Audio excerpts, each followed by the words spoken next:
good. Welcome to the January 4th, February, that's right, February 4th, 2016. I got 2 out of 3 right.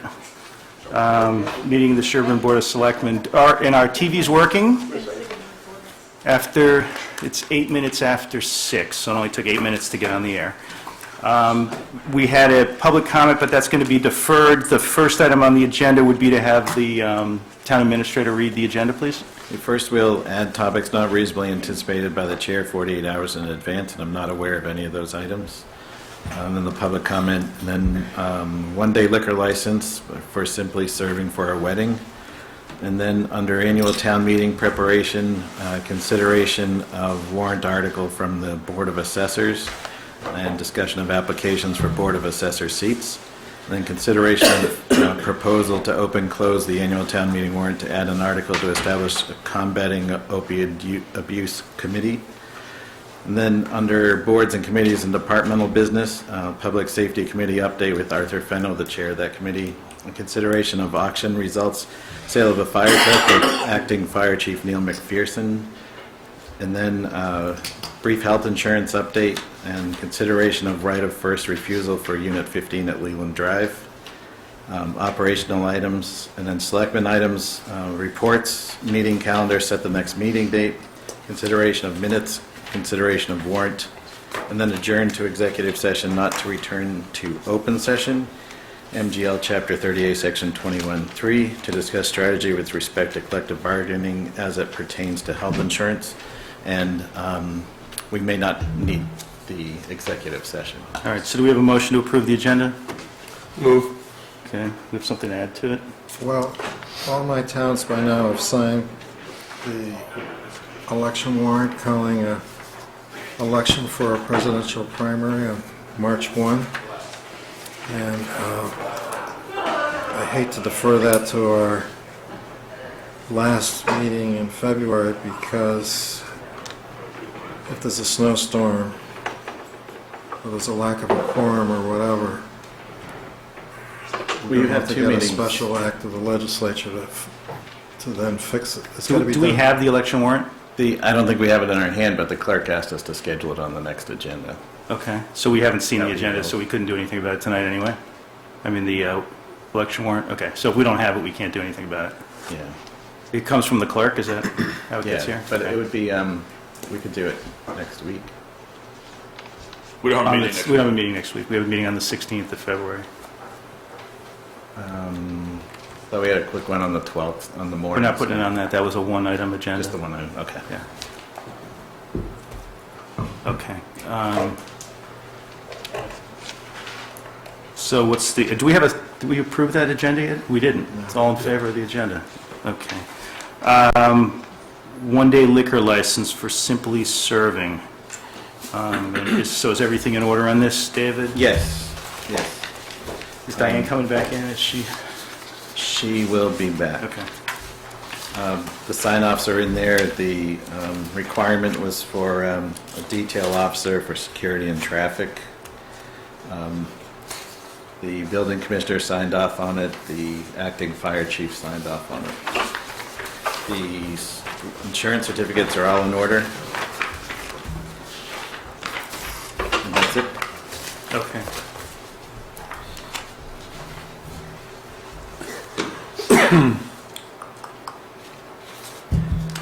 All right, they did too.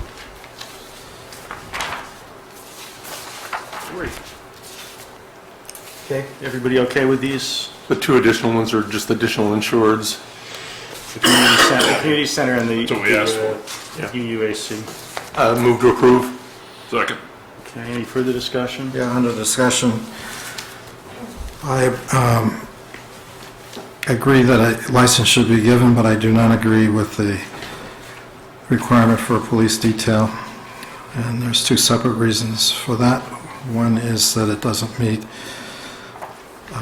appropriate legal standards for the imposition of a detail. And number 2, I was told by the various members of the board of the Sherborn Community Center Foundation that they had an agreement in place with the police department which agreement specified 100 attendees as being the threshold for a police detail. This event being 70 is not consistent with the agreement that was reported to me by the Sherborn Community Center. I also point out that this is a private party on privatized property.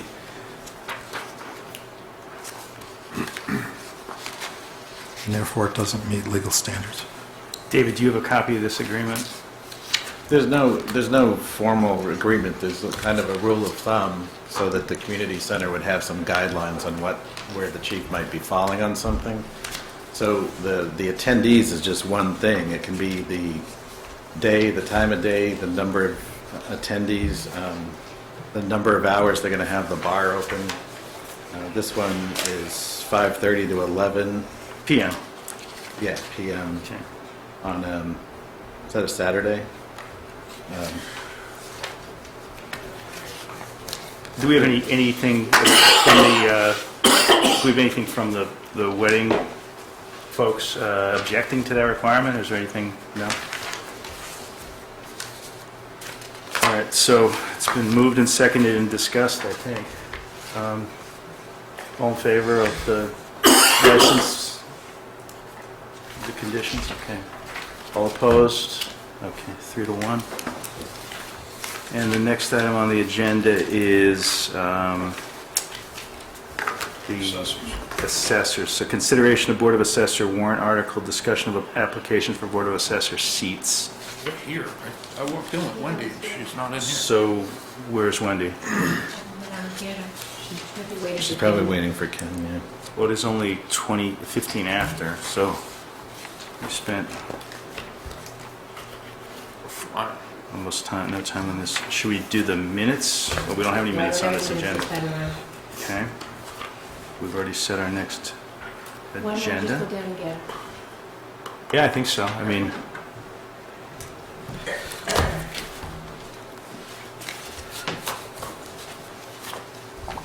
Next meeting is February 16th. yes. Yeah. That's not 14 days from now. 14 days would be the 18th, so that's Tuesday? Tuesday, the 16th. Yes, Tuesday. It's the meeting we set the last session. Yeah. Oh, we already discussed it. Yeah, we discussed it. We all discussed it. And Okay. we had adjusted, remember, because of your schedule and my schedule for next week, so we moved it to the 16th the following week. Okay, give that to Chuck. What about the town administrator's report? You got any reports, David? No, we've just been working on pretty much the health insurance stuff and contracts for the library, trying to get those in place. The architect's in place, the design's in place, but we're still waiting for a number of state mandated forms to come back from the architect, so it's not necessarily closed. We had our first invoice from TRC come in regarding the assistance they've had on the general chemical. And that's going through the warrant. And Board of Health met Tuesday night, I think it was, and Barbara St. Andre attended. And I heard from a resident that said that it was her assistance at that meeting was very helpful, and they really appreciated her attending for the whole meeting. Okay. For Barbara attending? Yeah. An entire Board of Selectmen meeting? I mean, Board of Health meeting? I don't think she attended the entire thing, but the discussion regarding the fields at Sherborn, she attended. Yeah. Yeah, the Board of Health met on 2 nights this week.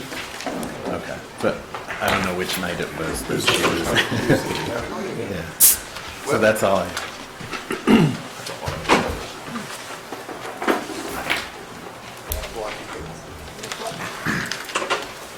Okay, hello. Hi, good evening. Good evening.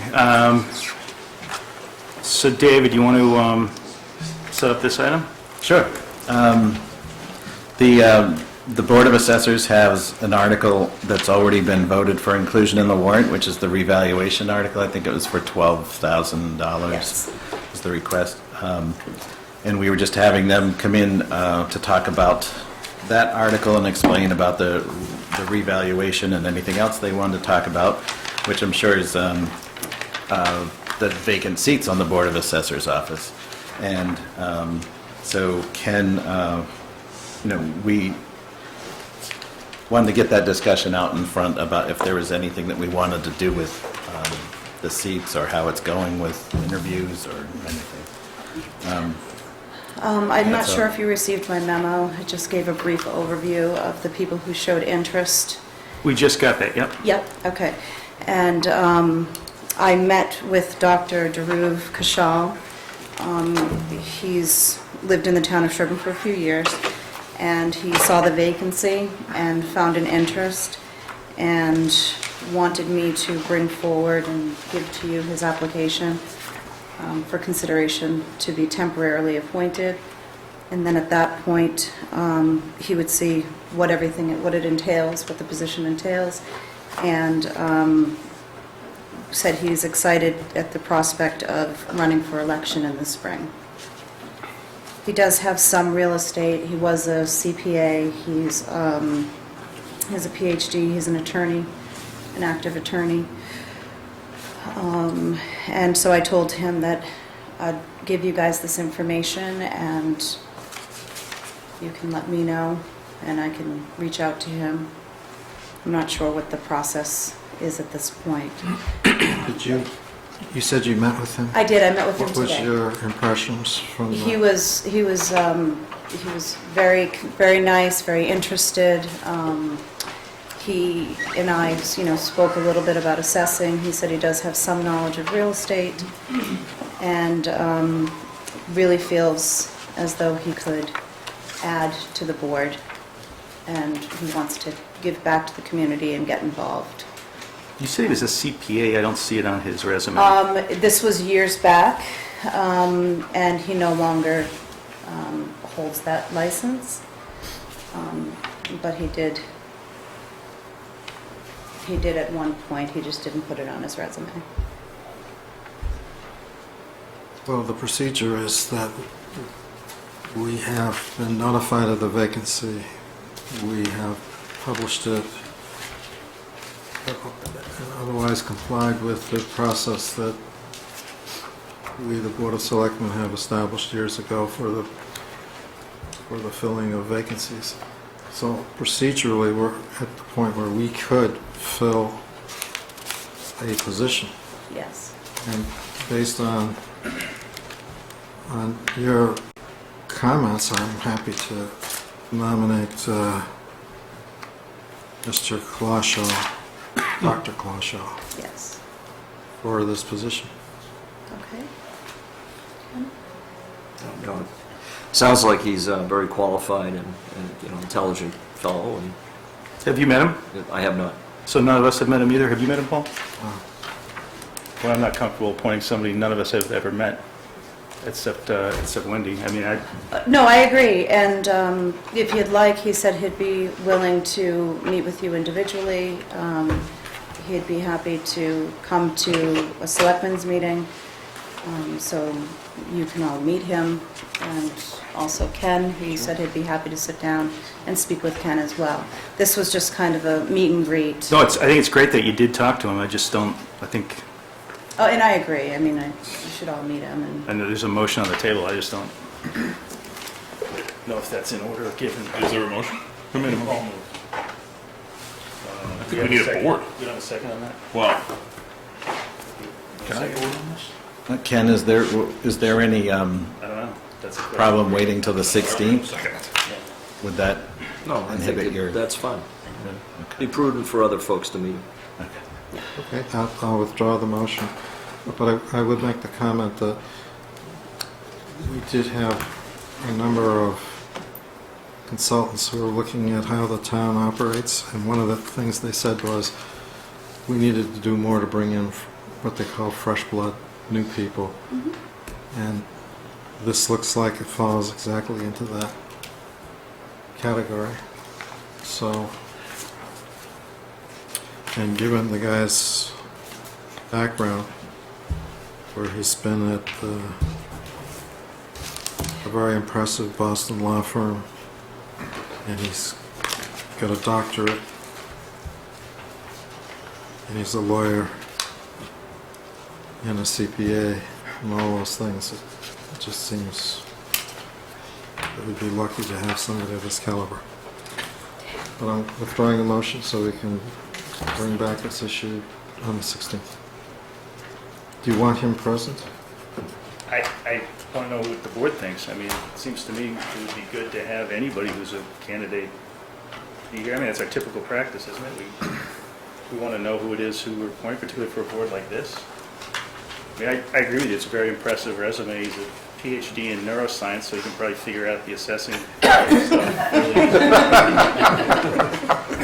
He works at it.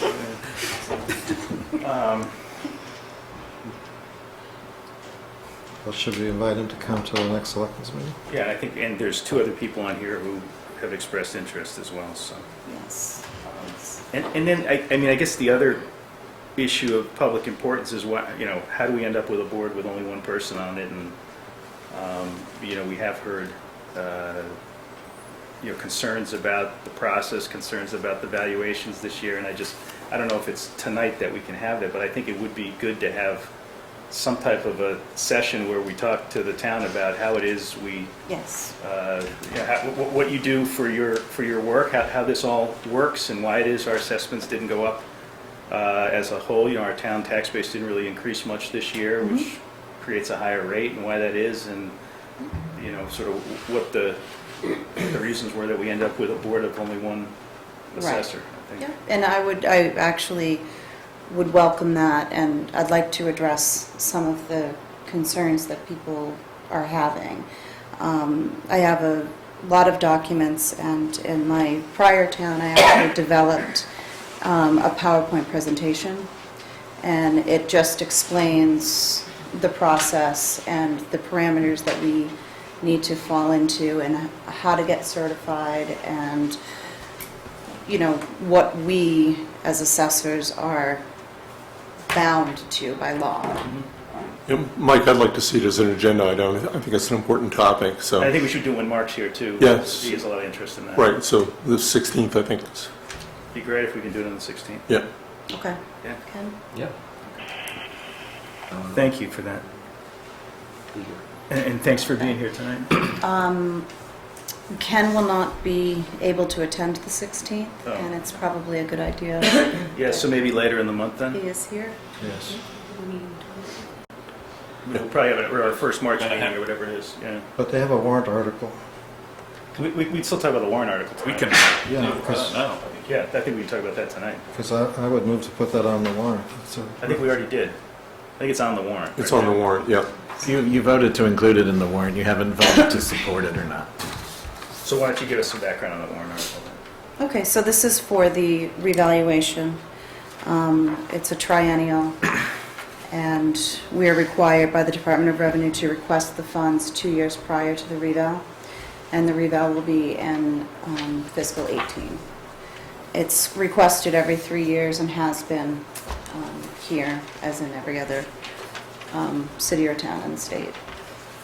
And basically what I did was I had attached to have handed out to you is just the first few pages of the certification standards, and it just gives a very brief overview of you know, the process of the certification, and about, you know, obtaining or people coming in and getting contracts for their work, and then the triennial certification process. And so it's nothing out of the ordinary, but I know that some of you are new to the board. So I wanted to provide that so that you are all aware of why we are requesting the funds. And it just stays in our budget, and just kind of rolls with the budget as we use the funds. Yeah, I would speak in support of it and point out, we have done this in the past regularly, I think every 3 years, going Yes. back many, many years, so I have had the honor or responsibility or blame for putting these things on prior warrants and supporting them throughout the process. It's something we need to do. It's not really a voluntary, what do they call it, discretionary spending item. It's a mandatory item that really has to be done.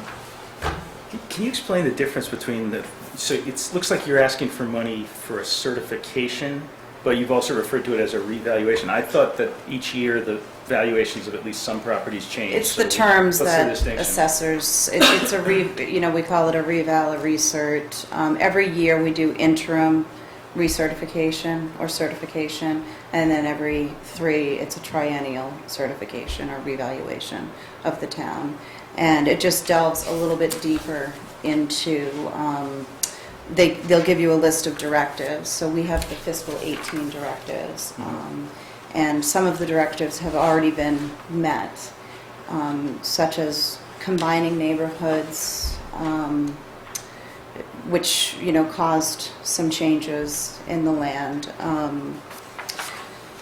Trying to think off the top of my head, mapping changes, those need to be done. We have about $5,000 in the budget to do that. They'll come in and they do a sampling of all of our chapter land. They might want, 5 61As, 5 61Bs, and 5 forest plans. They come in, they review it, make sure that we have everything documented, everything signed, and everything is up to date. And they also, you print out sometimes up to 20 or 30 property record cards for each neighborhood, and the DOR rep goes out and they inspect the homes. Generally, it's an exterior inspection to make sure that our data quality is okay. The DOR requires all cities and towns to inspect their homes, inspect their properties every 9 years. In Sherborn, I believe that the standard is about every 5 years, which is good, because then that means the more we're out there, we're picking up on, if people haven't pulled permits or something significantly changed on the property. It just gives better data quality.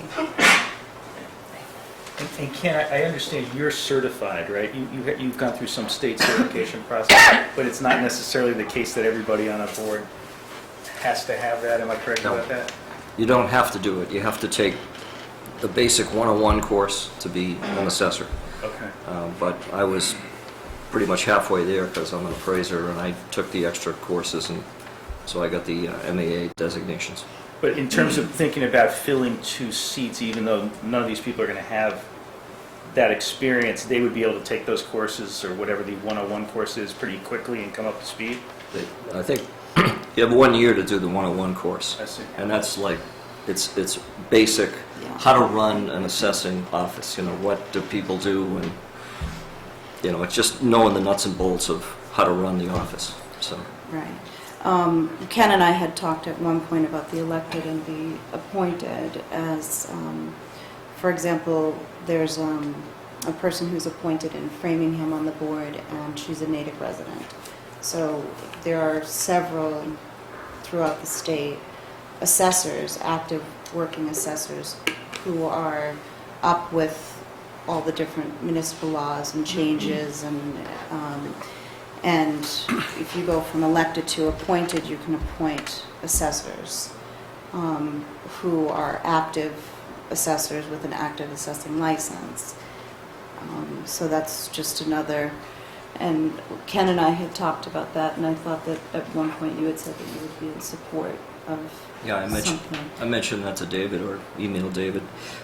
Example, Kathy Pierce is the chief assessor for the town of Hollis, but she's on the board of assessors in the town of Framingham. And lives in Natick, so it's... So, what an asset to have someone with that breadth of experience on the board.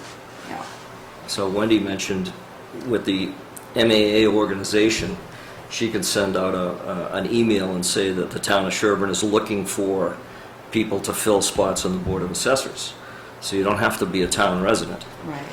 And you might get a different type of person, someone who's moving up, wants to become a chief assessor, looking for, some credentials. could be a real boost to their, career, and they're very interested in doing that because they're going to learn a lot about being on a board of a town. So, I mean, that, It when he shortens, said that to me, that just opens up a whole new vista of it opens up opportunity. about, 350 to 400 assessors. I know of the assessor in the city of Medford had already said, if you ever go appointed, I live in Walpole, so, I mean, there are people who are interested in doing that. And the pay scale, we pay, Well, Nothing. so, zero.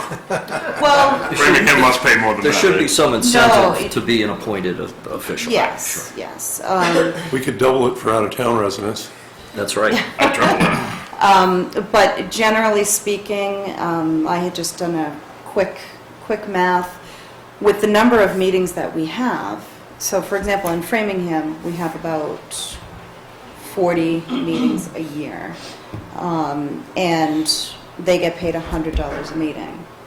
So I was thinking of a budget of like $3,600. We could do $75 a meeting at 12 months because we really only need to meet about once a month. And there may be a month that we don't even need to meet at all. So we might need to double up in a time period where all the chapter land is coming through and needs to be approved, things of that nature. So I would think that it would be probably under $4,000 a year to To bring attract s- candidates. Yeah, yeah. Money well spent. So, and it's also support for myself. I know that there are some board members who will actually go to appellate tax board cases with the town. So for example, if I had another assessor on the board who has a lot more experience with appellate tax board, they'd meet me in there. It's just kind of a courtesy that we all have with each other. And they would come in and represent the Board of Assessors and represent me. So, I mean, there are a lot of benefits. That being said, I think it's wonderful that people want to volunteer their time, and I think we're just getting to a point, it's forever changing. And, years back, they didn't even do interim adjustments. You set the value, it's stayed that way for 3 years. Now it's, the market's just been so crazy, and so, not, I mean, it's just So been- we'll get to that the next time when we've got the discussion about We'll get to what? how we get to the numbers, how we get to. how we get Oh, to no, the right. numbers. Yeah. Right. Right now, we've got on the What table about just town the meeting? $12,000. Could you, Well, that's not what we've been talking about.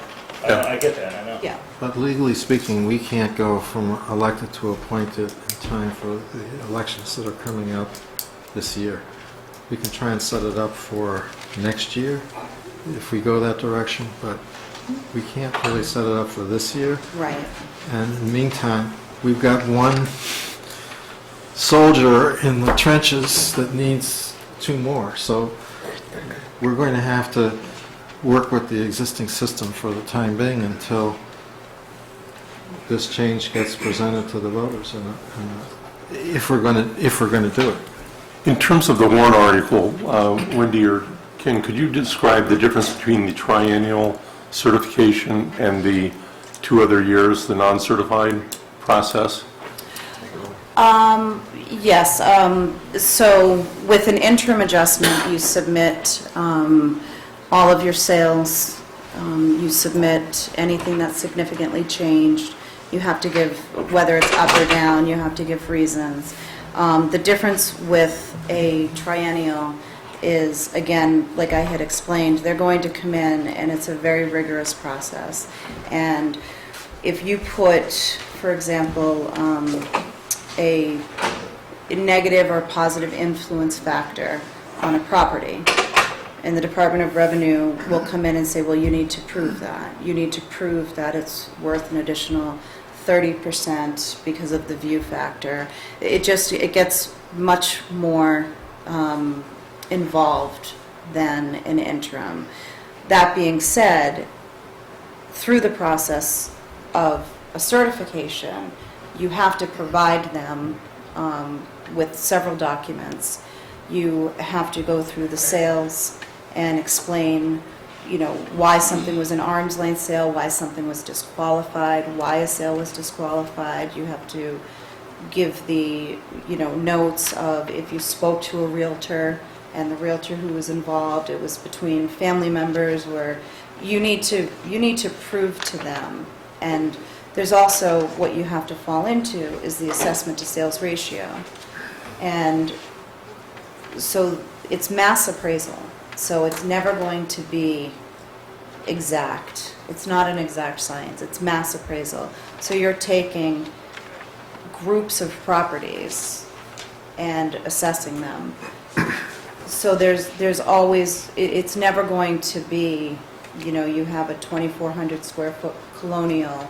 It might be a grade B, it might be a B minus, it might have a different condition. So, it's never 100% assessment to sale ratio. So the interim assessments have, there's no external audit or review of that process. It's only this triennial. Is that correct? Well, no, so through the certification process, all of the documents, we have to send them reports. We have to send them what is called an LA3, which is a sales report. We have to send them an LA4, which breaks down each class code. If a class code, say we have, 10, let's just say 10 office buildings, and all of a sudden we have 9. We have to explain where did that go and what class did it go into. Did it get converted to a single-family home? So it's still rigorous. It's just not they're not in the office going through our files. Well, can I move support of the article Yes, for the thank you. $12,000? I'll second That that. seems to me to be a Please. no-brainer. Okay. Yep. You seconded? I did. Great. We have to do it. All in favor of that support? Great, good. Thank you. Thank you for your time. Thanks for the input, too. Okay, next up, we have a discussion or consideration of a proposal whether to open the annual town meeting warrant to add an article to establish combating opioid abuse committee. We have the language of an article which I think, Paul, you provided, right? Yeah, I have a few remarks. Yeah, To start. and we've also got, I know we've got the police chief who wants to talk, and Mrs. Creer is here, and she had actually signed up for public comment to speak as well on the topic, so we've got plenty of discussion. Maybe the way to do this, if you want to make some introductory remarks, Paul, and then maybe it would make sense to hear from the chief, who seems to know the most about what we're currently doing, to understand what we're currently doing. And then you wanted to talk about some proposals for other things to do. A whole variety of things, Yeah. yes. Well, I had asked for this agenda item at the last meeting. And the reason is that the Mass Municipal Association, representing 351 cities and towns, have been meeting since 2014 to figure out what role local government should be playing. They've issued a report entitled, an obligation to read. It's available on the MMA website. Everybody here has been given a copy. We can have somebody can have mine if they want it.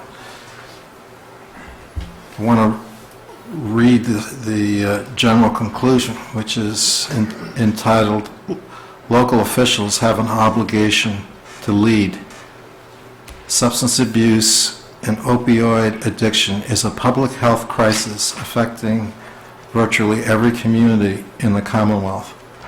Local officials can and must provide leadership to guide the efforts to combat this epidemic through coalition building, engagement of stakeholders, and implementation of proven best practices. Municipal leaders can make a real difference to reverse this crisis. save lives, and create healthy, safe, and thriving communities. This is more than an opportunity. This is a moral duty that all of us who are privileged to serve in local government must embrace fully. And the idea, the MMA idea is that all 351 cities and towns should be working together with programs that are pretty much similar. One hope would be that if all of us are doing pretty much the same thing, it will set up a grid work of contacts and public committees that will set the stage for the state to provide direct support to those committees. The MMA report has a list of 10 things that they're asking the communities to do, and I will go through all 10, but not right now at this initial point. I do want to draw everybody's attention to the first and most important point, which is to take the lead to increase public awareness and engagement. And that's why I had asked for the agenda item, so that we can use the bully pulpit that the Board of Selectmen has, and cable TV, and the resources that the local government has to educate our listeners and our citizenry. There are new approaches that are happening now in which addicts and people who are in trouble with substance abuse are to be looked at as needing medical care and not law enforcement treatment and not punishment. I would also note that in this town and in most towns, a lot is already being done. And I hope that people who are doing things will share that with the community so that people have a sense of what's going on and what's available. But the issue that I'm trying to raise is, with the crises deepening, what more can we do? And that's what the MMA report is about using meetings like this, government meetings, to spread the word, to educate, and to educate, to publicize, to reach out, and to include more. So there are 10 things that are proposed that all communities do. I'm sure, and I know that some of these are already being done. I hope we'll hear about those pieces of the picture that are already being done. But there is the call from the MMA, which I am conveying here, to do more. The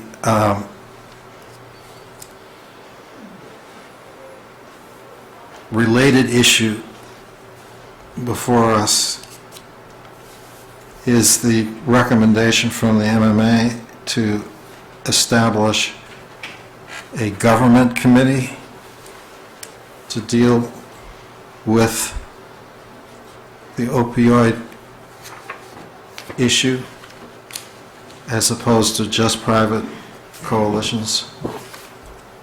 Again, a series of public committees in 351 cities and towns sets up the contact points for the state to ultimately, or maybe even the federal government, to provide some assistance. Therefore, I took a warrant article that was being considered in another town. I've sent it to the board. I don't know if that's publicly available, but it's technically the issue that's on the agenda is this proposal.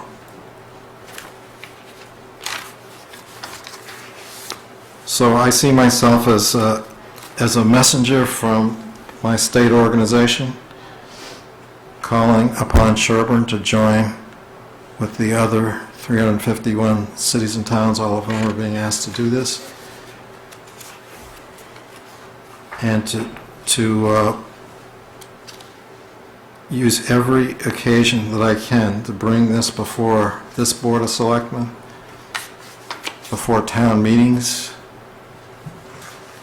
in order that the public can be educated. So with that, and I know that there are people who want to speak, I would very much hope that they can say what things are currently being done in the town, so that our listeners can know what those are. I would add, sort of as a final note, that this issue hasn't really come before the board before, and so this is new. It's a good place to start with figuring out what's our baseline, and then from there to figure out how do we answer the call to do even more. Paul, thanks. That was a great introduction. And I think you're right, it hasn't been here. About a year ago, we had a discussion about the Narcan, but that was the extent of that discussion. And I think the chief can today explain to us not only what they're doing with the Narcan, but what else they're doing on this front. If you could, Chief. Absolutely. And before I actually get into what I would like to share with the community and the board, obviously, I wanted to give Officer Jim Graziano the opportunity to share a few comments. I think, well, I know that I owe that to him and the personnel that work for the Sherborn Police Department. Thanks, Chief. Yes, just a brief statement. This is something very important to me. Over the past decade, friends and family members have dealt with this opioid issue in the past. A lot of people are struggling from it, so I feel like it's very important. And I'd like to say that the union has worked directly with the chief because we appreciate and understand how serious this issue is. We chose not to impact bargain the introduction of Narcan to our medical bags a year or two ago when they were introduced. We have worked with the town on several issues over the past 6 to 8 years that the chief and I have been here on several issues, changing our working conditions by our contract to include the Narcan, and also Chief will get more into it, a clinician that rides along with officers. The union was very accepting to this and did not fight anything new. We're looking for the best response for the town, and all the officers are on board with this. We also wanted to point out it's very important for the police to carry the Narcan, since many times, or almost all the time, the police department's first on scene for medicals, especially at night hours. Thank you. Thank you. And thanks for all you're doing to lead on this issue, too.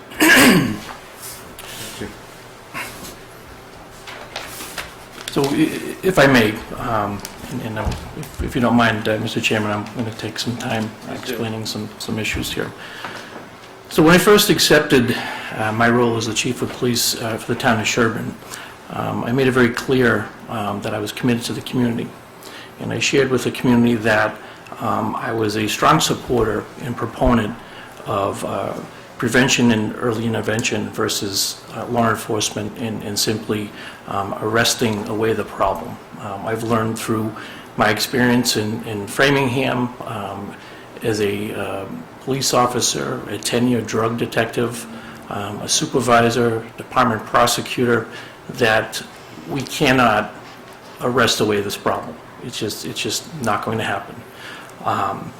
So I did spend quite a bit of time reviewing the MMA recommendations, and if you don't mind, I would like to go through each individual recommendation and share what we have been doing and what we are planning to do moving forward for this community. So the first recommendation from the MMA is the idea of taking the lead to increase public awareness and engagement. I'm a firm believer in collaboration. I have absolutely demonstrated our role as police professionals in this town to collaborate with groups to include parent groups, SpanDS, the schools, the fire department, the Board of Health. Who else have we worked with for some of these issues? The union? The union, thank you. We've made a strong effort to work together and avoid having to go through the back and forth of impact bargaining changes that obviously are very important to our community. So for us, collaboration has always been fluid. Our true leaders, our volunteer residents, the parents who continue to fight the fight on the ground, such as Mimi Creer, without looking for public accolade, have been making our public aware of this long-standing issue. I am speaking about the SpanDS group. They have taken a leadership role in providing information and education to our kids. They are partners with our Board of Health, our Council on Aging, our police professionals, and our fire personnel. I am, and we should be proud of the work that is being accomplished. The second recommendation that the MMA lists in this handout is to designate a municipal point person on substance abuse prevention. And they go on to list several leadership personnel to include police, fire, health, schools, school nurse, school health and physical education teacher, town administrator, selectmen, recreation, council on aging, EMS, library, youth services, veteran services, school committee, and a town social worker. I reviewed the suggestions from the MMA pamphlet and highlighted the groups that are critical to our town. The idea of community-specific response and effort. For example, MMA suggests including recreation personnel because in most of the communities where there are true opioid problems, there is open opioid abuse within parks. I can tell you from my firsthand knowledge and experience in Framingham, that's not uncommon in bigger cities and towns. Usually the issue is heroin-based. It's not typically, it has nothing to do with pills. It's usually heroin abuse. My personnel consistently patrol our parks in this community, and they're constantly looking for any identifiers that would suggest that there is any type of heroin abuse in our community.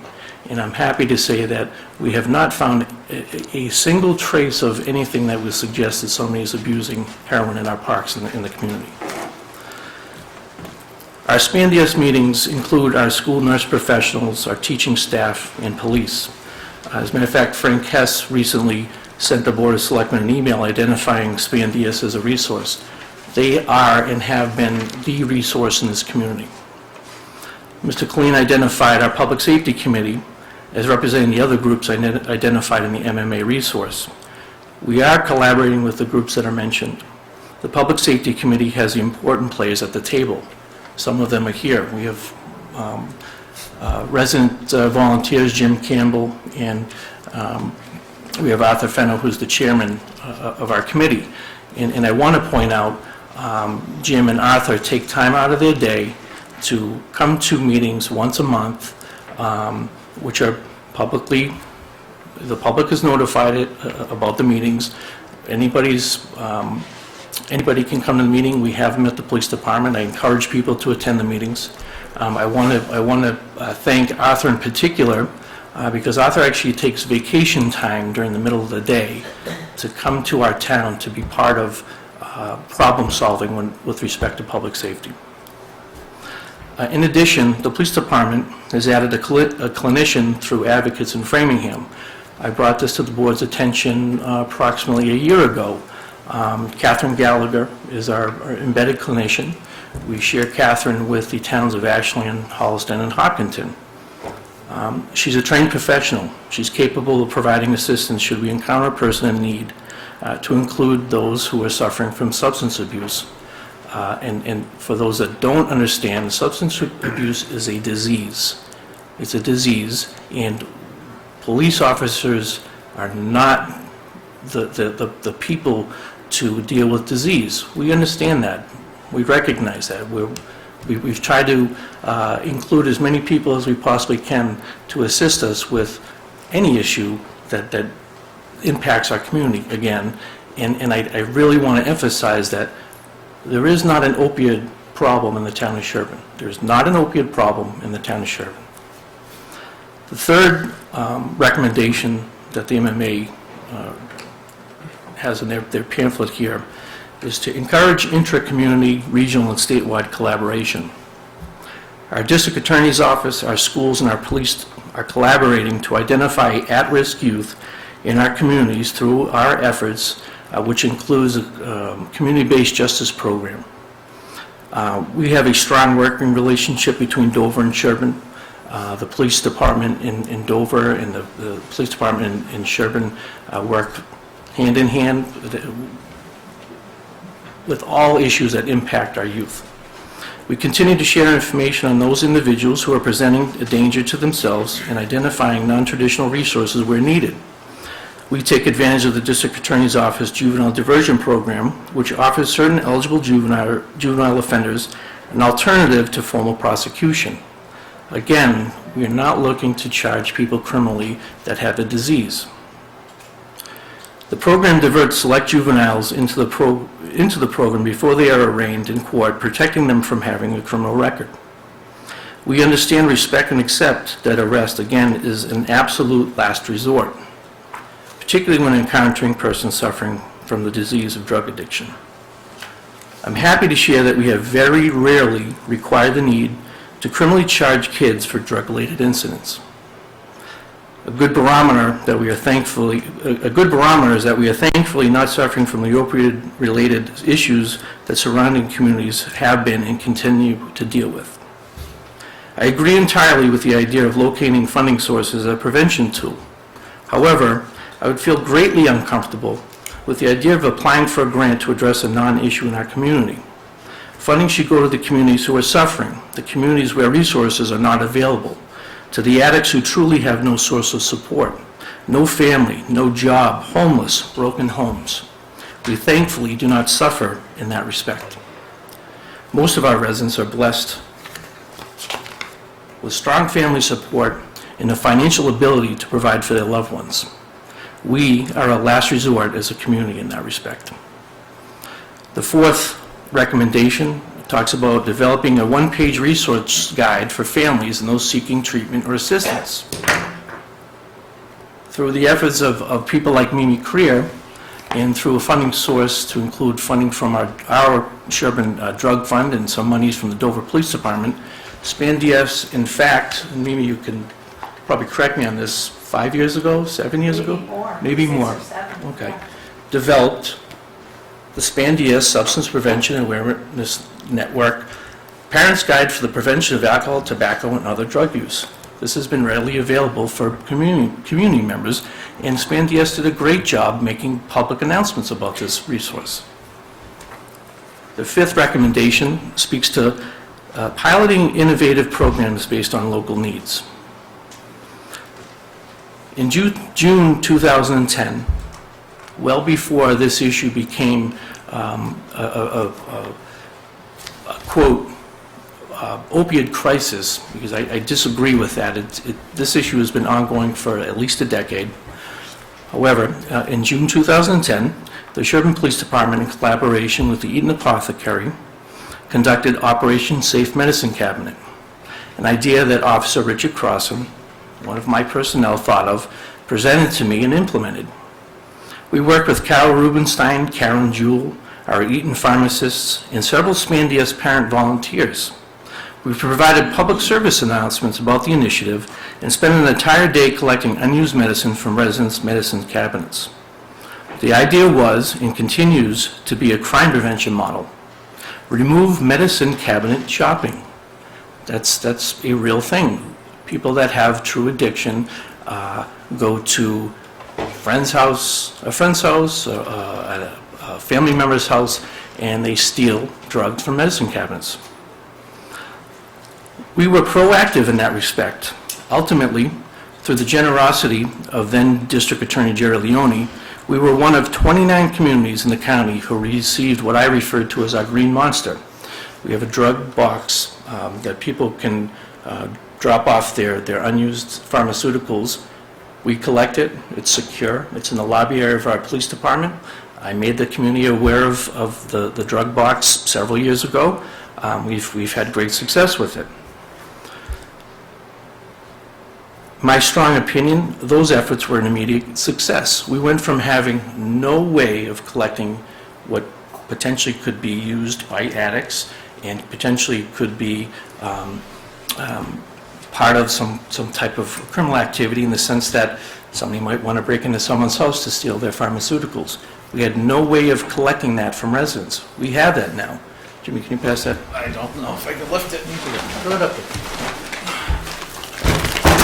This is some of the pharmaceuticals and pills and whatnot that we've collected in the last month, Detective Godino? That's 1 month's worth. About a month's worth. Detective Godino makes trips just about every 6 months to a location which we have an agreement with to get rid of these unused pharmaceuticals. There was 13 of those that we just disposed of, so. That's right. And so for people at home that didn't hear that, we just got rid of 13 bags this size very recently. In 2014, we collaborated with several communities and received funding to receive Narcan and associated training. There's zero cost to the town. We worked with the town of Framingham, the town of Ashland, the city of Marlborough, the Framingham State University Police Department, obviously Sherborn. We were able to apply for and get a grant. The grant paid for the original Narcan devices, and it paid for all the training that our officers received.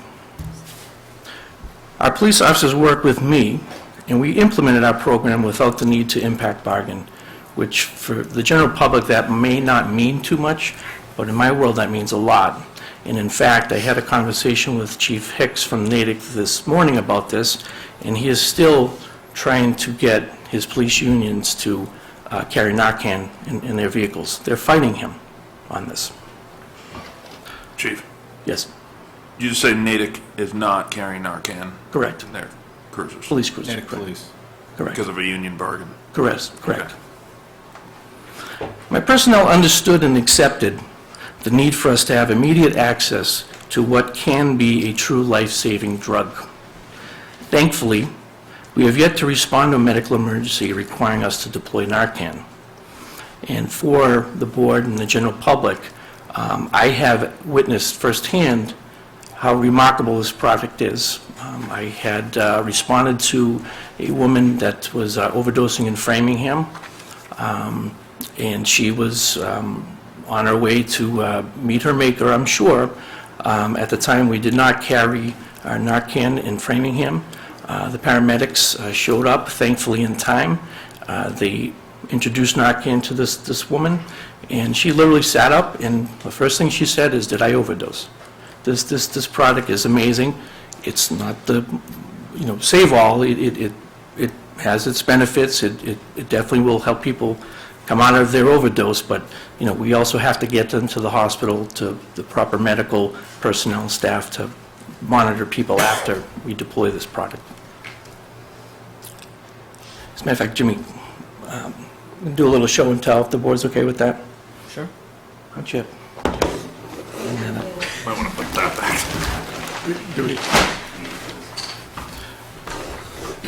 Each cruiser has this in our bag attached with our AED. We have our gloves in here. This is not the actual Narcan. It's a trainer. This is the trainer. To implement this. Let me take off these caps.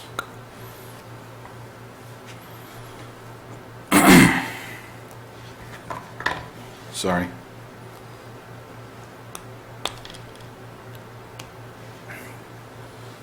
And we're good to go. This would go up the nostril of someone that is overdosed. And like Chief said, I haven't seen it happen personally, but I've been told it brings you right back. It instantly. And just to be clear, it's not a subcutaneous injection or an intravenous injection. It's a nasal spray that goes into the nose. You good with that? Okay. The sixth recommendation through the MMA publication is the idea of publicizing the Good Samaritan law. This is one of the things that we are not doing currently in Sherborn, and there's a reason for it. If I had any data to suggest that our community is being impacted by opiate abuse, we would announce the Good Samaritan law, which, by the way, is Chapter 94C, Section 34A. You can go on to the Mass General Court website and read it. This law was enacted, I want to say in 2012. I may be wrong on that exact date, but I do want to read a very important section of the law. Section 34A, subparagraph A. A person who in good faith seeks medical assistance for someone experiencing a drug-related overdose shall not be charged or prosecuted for possession of a controlled substance if the evidence for the charge of possession of a controlled substance was gained as a result of the seeking of medical assistance. That law did not exist when I worked in Framingham, when I spent many years as a drug detective. However, I will tell you this. I am not aware of any police officer that I worked with in the town of Framingham who decided to charge somebody criminally because they were suffering from an overdose. I have not seen that. I can't speak for other communities. It's possible that that's happened. People that I work with are very compassionate people, and they understand and appreciate that this is a disease, and they understand and appreciate that it impacts all of us. I have a family member that has done jail time because of his involvement with Percocet and OxyContin. I am currently helping, to the best of my ability, a lifelong friend who has had some serious struggles with opiate abuse, serious struggles. He just returned from a 90-day treatment program, and unfortunately I have a strong suspicion that he's relapsed. I get what this does to people. I've witnessed it firsthand.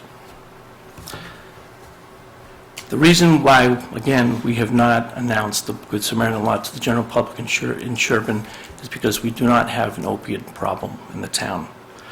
However, Ben, we can put it right on the website this evening if the board wishes. Correct? Yes, sir. The seventh recommendation from the MMA is the idea of partnering with schools to develop and implement programs aimed at intervention. In addition to SPAN-DS, we have utilized Middlesex Partnership for Youth. When I took on the role and responsibility as the Chief of Police in Sherborn, Sherborn was the only community in all of Middlesex County that was not participating in this program. And Mimi has benefited from our relationship with the Middlesex District Attorney's Office and the Middlesex Partnership for Youth. If you want to give an example of... Taken probably every year groups of students to conferences that they run that are educational. Above the Influence is one of them. A lot of the work with Detective Godino, working with the kids, have been related to Middlesex Partnership for Youth. And they've been speakers. They've come into the schools and given presentations educationally. And not just specific to drug abuse, but they talk about bullying and, sexting. Cyberbullying. Correct. Okay. And we've sponsored students and obviously teaching staff and some of the Spandias parents to take advantage of those opportunities. Again, partnering with the schools has been fluid since I've been the chief here. We have a great relationship with the schools. My experiences in Framingham allowed me the opportunity to understand the importance of partnerships. Well before we had an established law that now requires all counties to have community-based justice, my good friend and then a younger Assistant District Attorney, Jerry Leone, brought this idea to communities throughout Middlesex County of partnering and identifying kids that have problems, and not just criminal nature, kids that have social issues, kids that have no support at home. He brought this idea to the attention of our county, and it took off. It became legislation. I understand what collaboration is. I've been part of that my entire police career. We now have James Godino, Detective Godino. He works at our regional schools. James, actually, why don't you come up here, please?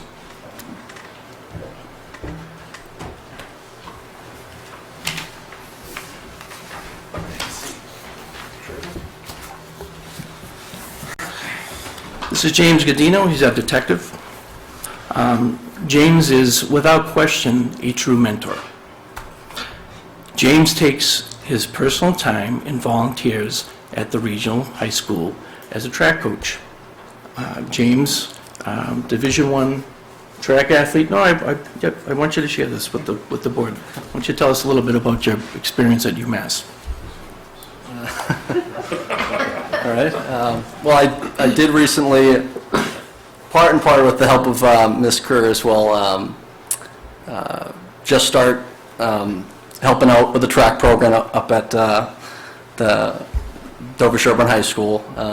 It was a great opportunity that I got afforded due to Chief Thompson, though, of course, allowing me to do that. And my interest initially stemmed from my work with the SPAN-DS program that Chief also did push to have us actively involved in before I even got here, 5 years ago now. But the opportunity up at school last year was an eye-opening experience for me. Just a chance to work with the youth, build that positive relationship with the youth that, frankly, we only know 1% of half the time through law enforcement encounters. So getting the opportunity to meet the students, meet the kids, meet the families, the parents, the coaches, the students, the faculty up there that you don't engage with on a regular basis was a great opportunity. And it did stem from my experience up at UMass, having an interest in particular with the track program, where I did run track and field up at UMass Amherst at the Division I You hold a level. record? Don't be so modest. You hold some type of record? I do hold Running backwards or something? I do hold the school record up there. Several. Not several. There's a couple up there. I hold the school record for the 500-meter dash, which is an indoor event, and I do have 2 top 5 all-time times in the 400 meters. So. Yeah, he keeps challenging me. He keeps challenging me to these races, and I don't want to embarrass him, but So I use that experience to help guide and help coach those athletes beyond just being a police officer present at a practice, but to actually be able to offer some coaching experience and help build that program a little bit. And it was a Could I just chime in here for a minute, because we asked him to come speak to the middle school as a positive role model, not only because he was this wonderful athlete, but also because he could talk to the kids about he himself did not use any alcohol when he was in high school or college, and never touched a drug. So instead of telling kids not to do this, we've tried something a little bit different called social norming. Let's show them a really successful, positive person who's achieved his goals. So not only did James coach the high school kids, for 2 years in a row he's done assemblies to the middle school. And he comes in uniform and he tells his story, both as a police officer, but also never touching alcohol or drugs. And they ask him a lot of questions. We then tie it into a positive role model award at the high school. And now he's partnered with the health teacher and has started a group called the Peer Leaders. This has taken off. He's like a celebrity around the middle school, and I'm really not kidding. I still want to hear his mile time, though. Well, my mile time, my mile time, that's not my event, but it's pretty solid. Do you want to know it? But yeah, I mean, the peer leader group was something that, I gotta give a lot of credit to Miss Merritt, Andrea Merritt, who is the health teacher up at the school. She's really taken, I think, the lead on that group, and that has taken off, and it's more or less trying to, I'd say, kind of inspire the youth to kind of use what their interests are, use their passion to fuel their choice making, their decision making, to fuel their decision making instead of sometimes succumbing to peer pressure. Yeah, and that's kind of the message that I deliver, and some people don't believe me, and that's fine, but I can say it with a straight face, I've never used drugs in my life. I do have occasional glass of wine maybe at the dinner table for Thanksgiving now, but... And I've asked you to have a little bourbon with me, you say, no, Chief. So, I mean, it's just something that I got a great opportunity to present to the 7th and 8th grade students, and through that, there was a lot of interest from the student body and Miss Merritt, obviously, to start that group, and it's been a year now, and they're looking to promote a school-wide event. We're in the process of doing something along those lines, so hasn't officially became taken off the ground, but that's kind of the plan. And so there's been a lot of work up at the school and A lot of collaboration. a lot of support from Chief Thompson, so. So, and ironically, to credit James and his efforts, I received a thank you card on Tuesday in the mail, and I'd like to read it. So I think it speaks to how we're impacting kids in our communities. Chief Thompson, hope all is well, and congrats on your first family graduation. I won't mention the name. So-and-so and I wanted to thank you for sharing Detective Godino with the DS track team.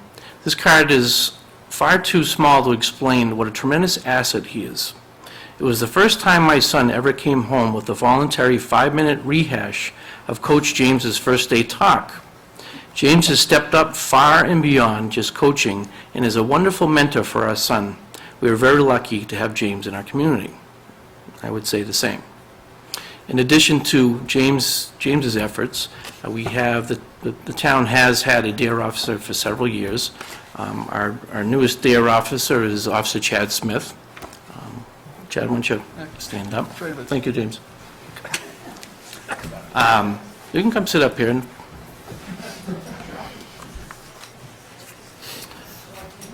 Maybe if you could just give the board and the residents that are watching at home just a brief synopsis of how the DARE program has changed. So the DARE program has changed recently, I'd say within the past 3 years. Last year I attended the 2-week training program to become a DARE officer, and they've completely revamped the entire program. Years back when Sergeant Tedstone and Lieutenant Bento were DARE officers, they spent mostly the 10-week program, they spent most of the time talking about the dangers of drugs and alcohol and getting involved in these types of substances. Now we've kind of completely changed the whole perspective of the program, and we do talk about drugs and alcohol sometimes for 1 week, but that's just one small snapshot of the entire program. We focus on basic life skills. We talk about responsibility, help networks, and just many other topics. We go through it week by week, and it gives them basically the life skills that they need and they can build on as they get older and progress through middle school and high school. So it's basically giving them a nice, strong foundation. It's not focusing specifically on drugs and alcohol, but giving them a total set of skills that they can use in the future. And the kids have loved it. They've been involved, and they love the interaction, and they can't get enough of it. So it's been a great success for the change of the program. And as importantly, from my strong personal feelings about the DARE program, the DARE program has not been a success in the sense that we haven't been able to prevent drug use in our society. And I feel strongly that the DARE program failed for a lot of reasons, but one of the most important reasons, in my strong opinion, is that police officers were teaching fifth graders a certain curriculum, and there was never any follow-up. That's changed, and James is a prime example of just that. We're following up at the middle school level, we're following up at the high school level, we're getting parents involved, we're trying to educate as best we can, and we certainly know and appreciate that we can't do it on our own, and that's why we collaborate with people like Mimi and parent representatives from the community. So what I kind of shared ties into recommendation number 8, which is to create prevention curriculum and education programs. It's pretty clear we're doing that. We just gave you some clear examples of that.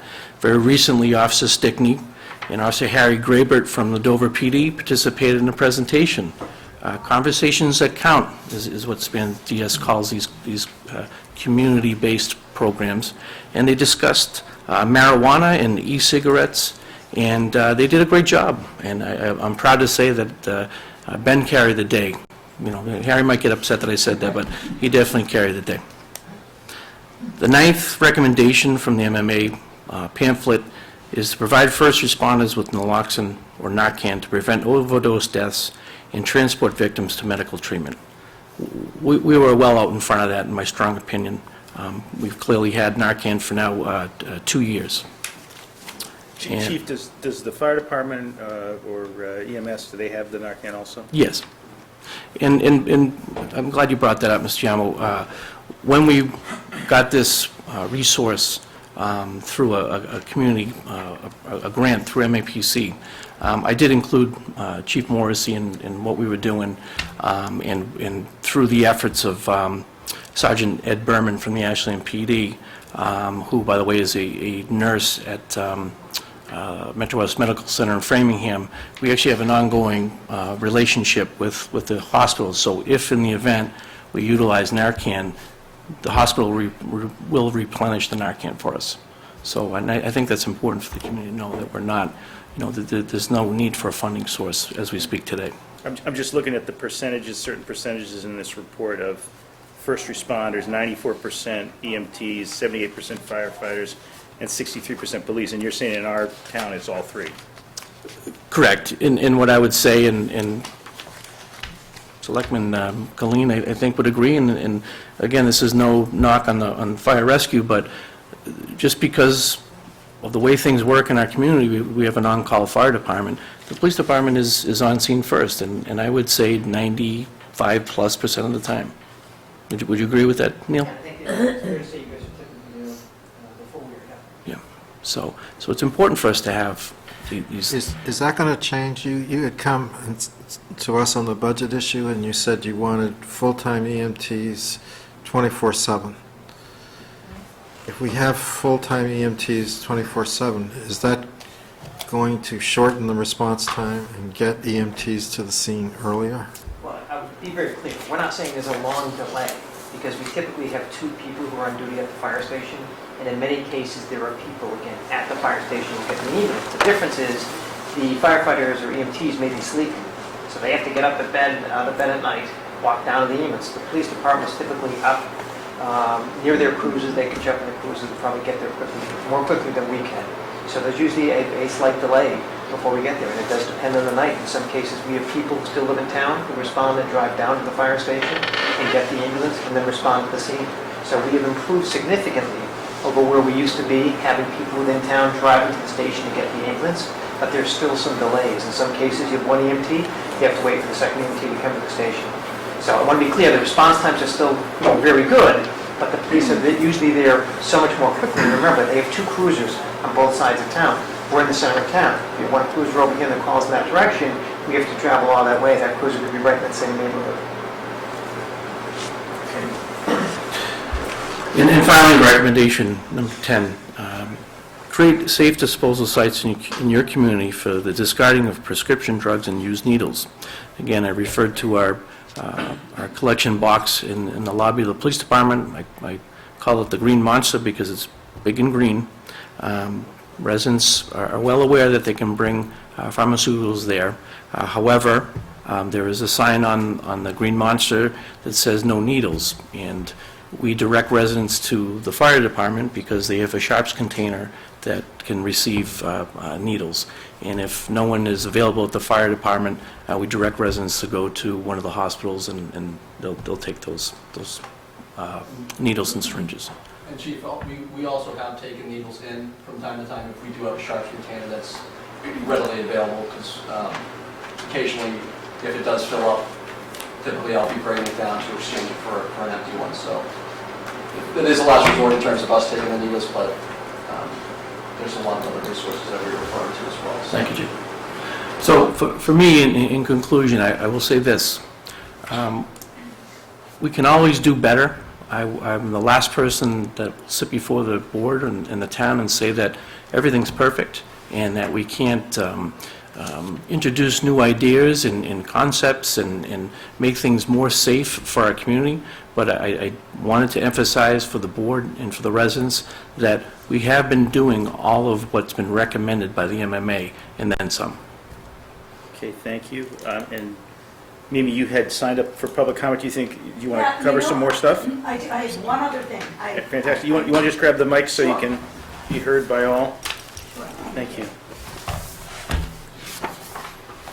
Thank you. I heard this discussion was going to happen, and I just wanted to come with a friendly reminder about how many people have been at this for a long time. And we really want to invite all of you, the selectmen, anyone in the town who's interested. We have meetings 3 times a year. And so specifically for the selectmen, our next meeting is April 6th at the middle school at 2:30. I believe Paul may have already been added to the list, but that is where our stakeholders gather, and Rick's already talked about who's there. He did leave just 2 people out. We engage the clergy from both towns as well, which I think really adds something to this. And then the last thing, 2 other things I wanted to say. We're connected to other coalitions, so our collaboration with each other is top-notch. But then also, we share ideas. So our SpanDS folks go to meetings at the DA's office and with other coalitions, and we're always sharing ideas. So for instance, there's a hot new idea in Wayland to collaborate with pharmacies. They've already given us the idea to kind of have a 1-page fact sheet be given when an opioid is prescribed. So we're constantly sharing ideas. So we have those relationships which we would love to show you, share with you, all work together. And Paul said education, education, education, and we couldn't agree with you more, and we'd like to add prevention, prevention, prevention, because we think that what is happening at the middle school carries on. What's happening at Pine Hill carries on. And then I just brought for the board something else that Rick's been really involved in, but he didn't mention. We're part of the Metro West Adolescent Health Risk Survey, so I actually brought these for you. We are on, we've participated for the past 6 years, but the survey has been going for 10 years, and this survey will break down by community what are the risky behaviors. And actually, to Chief Thompson's point, thankfully, we don't have that as a prescription misuse or opioids as a main problem here, which is why most of the work we're focusing on in the high school is still underage drinking.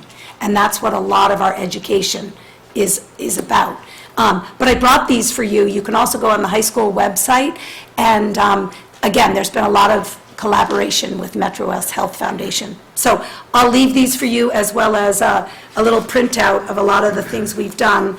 And the final page highlights Detective Godino and his work at the middle school. So I just applaud everyone who's been really actively at this for years. That's great, and thank you. That was a tremendous, thanks to the chief, thanks to his officers, thanks to you for all the information. I think this was a fantastic presentation. Thanks to Paul for getting it in front of us. I don't think without your initiative, we wouldn't have even had this. I know you want to have some concluding remarks also, Yeah, Paul. just to reinforce what you said, Mike, it's an impressive cross-section of groups in town. Chief Thompson, Fire Chief, Police Department, SNAP, Council on Aging, the local pharmacies, Public Safety Committee. I was going to add churches as well, because I know Pilgrim Church is very active in this, and St. Teresa's does some as well, the DARE program. It really is, it's a very impressive presentation of dealing with the problem and with lots of collaboration. When we go to other coalition meetings, they're often saying to us, how do you get all your stakeholders at the table? And that's why I invite you to come to the meeting, because we sit down together 3 times a year, and it's everyone supporting everyone else. And I don't really remember ever going to the chief in Sherborn or the chief in Dover with a request and ever being denied. They fund awards, pre-prom, post-prom, anything for the safety of the kids. The answer is always yes. So it's been a pleasure. Really impressive. Yeah. Thank you, Mimi. Yeah, no, thank you. Great. Okay, it's Paul? my turn. Yes, sir. A couple of things. The crisis is deepening, so it's nice that all these things are being done. But the MMA message is that more needs to be done, so we have to figure what more could be done. And on that, I have a couple of comments. There was a mention of heroin in the town, and what came out of this study, and I'm not sure if it's in the study or it was part of the session in which this was presented, is that the big add-on to the original heroin problem is that people, ordinary people like all of us in this room, can go and have a tooth pulled and get a prescription. And a month later, we can be addicted. You can have surgery. Doesn't even have to be major. Can be for a hernia. You get a prescription, and a month later, you're addicted. Because there is considerable overprescribing of painkillers, the issue is not limited to our children. It's not limited to the high school and the junior high schools where so much is being done. It affects everyone. And after the last meeting in which I initially brought this thing up, a lot of people approached me, particularly about prescription issues in this town. So I'm not sure I agree with the idea that there isn't a problem with painkillers in Sherborn. I think there is, which brings me to the next point, that there is this theme that came through in the presentation of this report. There was a room full of a lot of people listening to the details of this report when it was presented. And that is what we'd call fear of police. That many of the people who are most in need of help or intervention are afraid of the police. And it's great that in the past that choices have been made not to arrest somebody, but that needs to be known in advance so that when somebody needs help and they're thinking, who do I call? The choice, frankly, is often the last person you want to call is a police officer because they're afraid.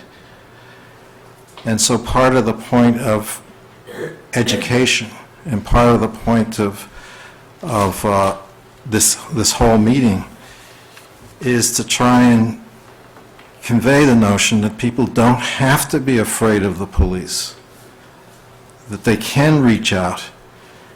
And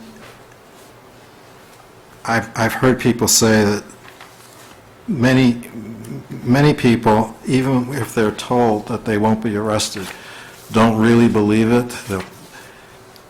I heard someone say, if you have a prescription medicine disposal site, but you put it in the police station where there's a video camera, and if you walk in there and you drop something off, they're afraid that there's a video and that it's going to somehow come back and haunt them and bite them and so on. So one of the themes was to try and move some of this away from the Did you see the bags? People aren't afraid in Sherborn to drop off their prescriptions, I don't think. But are those opioid prescriptions? Or are they just general prescriptions?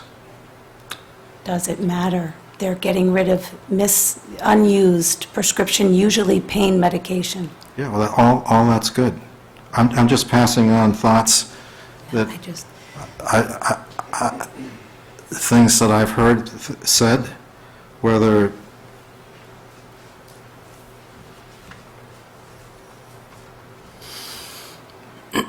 so part of the idea was to have if I could go through these 10 things, the first one again was to take the lead to increase public awareness and engagement. Part of that is to try and deal with this issue of not reaching out for help because of the fear of the police or being arrested or some kind of retribution occurring. How do we educate people that that's not going to be the case? How do we get that message out there that it is okay, and I hope people have heard what the chief has said. But part of our function here is to educate and publicize that so that people know that they can reach out to the police and feel comfortable. I've been involved in this for 10 years, and I've had 3 kids go through the schools, and I've been at so many conversations that count where parents are approaching the police with questions. They're in our schools as role models, as DARE officers. I'm with the people and a lot of the parents of school-age children. I have never sensed that. I've had parents call me whose kids are using, and I've asked them, they've actually gone in to have conversations of counsel and assistance with Sergeant Tedstone. So, Paul, what you're saying is just nothing I hear or feel Well, again, from others in the community. It just seems, I'm trying to report what was told to me, number one, and number two, I'm trying to move the conversation away from kids and parents. I'm just to talking the- about community of Sherborn versus the meeting at the MMA. To adults, people like veterans and seniors, and it's not, I understand the great work that you've done with regard to kids in the high school and all of that. That's not what I'm trying to draw attention I'm talking about a whole to. class of people here who are not in the schools. Mr. Chairman, if I may, Sergeant Tedstone, could you just share something you're dealing with as we speak today, please? Sure. About 4 or 5 weeks ago, maybe, I dealt with someone in town who, you mentioned, a veteran. He was a Marine Corps veteran, combat veteran, who was, as part of his coping mechanism, he became addicted to heroin and cocaine. I happened upon him and found him in possession of cocaine in plain view in a vehicle in this town. He was not a kid. He was an adult. He was dealing with issues. Could he have been arrested? Absolutely. Was he arrested? No. We worked with him to the best of our abilities through the court. We used our clinician. We went to court at a hearing and involved the court clinician, involved veteran groups. Our clinician gave him extensive resources through veteran groups in the town that he lived in. The court did the same thing. He wasn't arrested. He had a problem. We recognize that. We all have common sense. We all have compassion. We don't want to arrest someone that is dealing with significantly larger issues if we don't have to. And we don't. We use common sense. We use resources and we help people. So I agree with Mrs. Greer to say that I stand behind these officers and the chief 100% and say we're out there, we're doing the right thing. So for someone to come to you and say that we're not, that's fine. They're obviously entitled to say whatever they like. I'm not saying you're not. Well, What I'm saying is that it's wonderful what you just said, but you came across him. He didn't come to you and ask for help. And the difference is, he probably didn't know that he could go to you and ask for help without being arrested. Because at least I, as one citizen of the town, hasn't seen you publicize that in any way until tonight. This is really the first I've heard that people heard it said in a public meeting that people who need help can go to you and to others without being afraid.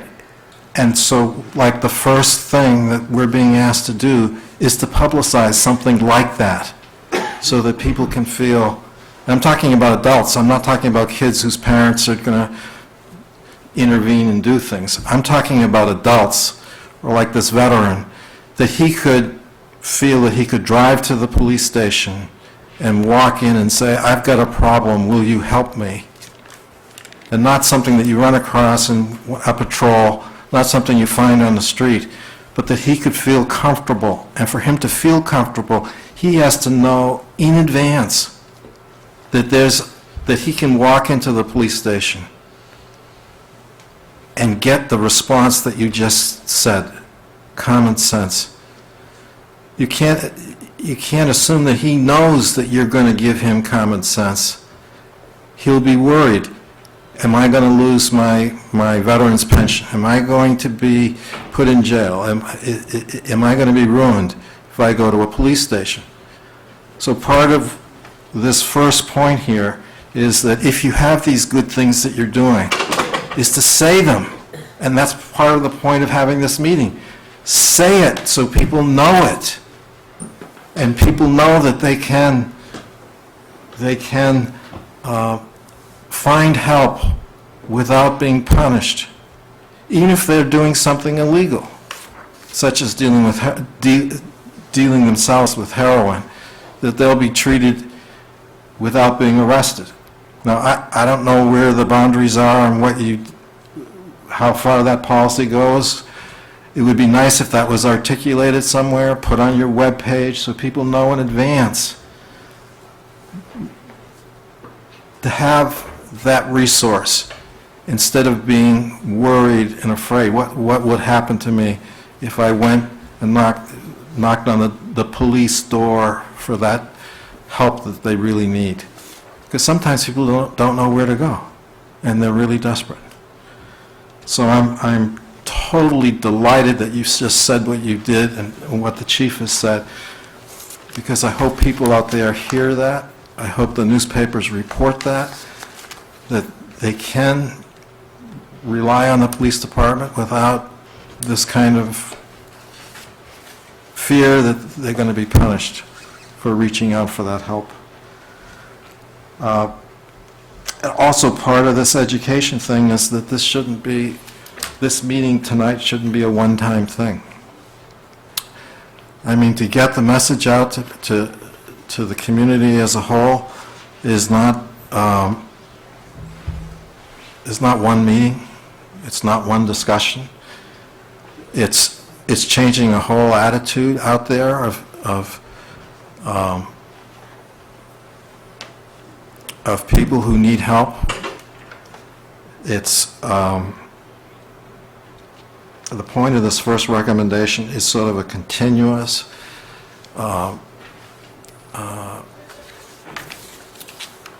ongoing process of involving as many stakeholders as possible. And that's one of the reasons for having a warrant article. It's not really whether the warrant article passes or it doesn't pass. It's that at town meeting, it would be nice to have the chief speak about all the things that he's doing. It would be nice if you would say exactly what you just said. It would be nice if Mimi Creer was there and others were there, so that we have the occasion of another forum to get the message out. Because the point of step one is not that it's a one-time thing for this Board of Selectmen to have one meeting on the subject. It's how do we take advantage of these microphones and that camera on a regular basis to get this message out. So Paul, we're about an hour and a quarter into this topic at this point. I'm wondering if we can, kind of come to a conclusion on this. A conclusion? I'm not sure how this subject is one for conclusions. Well, it doesn't mean you can never raise it again. It's just a conclusion for this evening.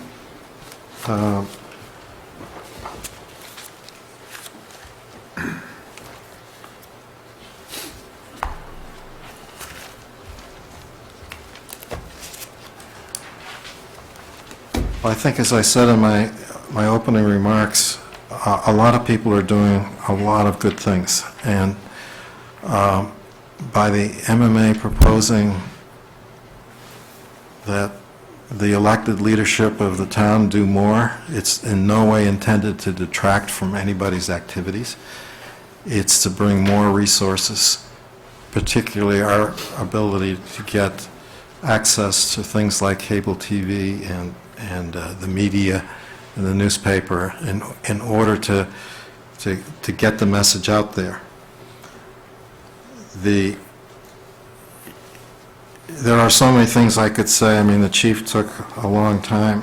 He went through each item for all the things that they're doing, and I can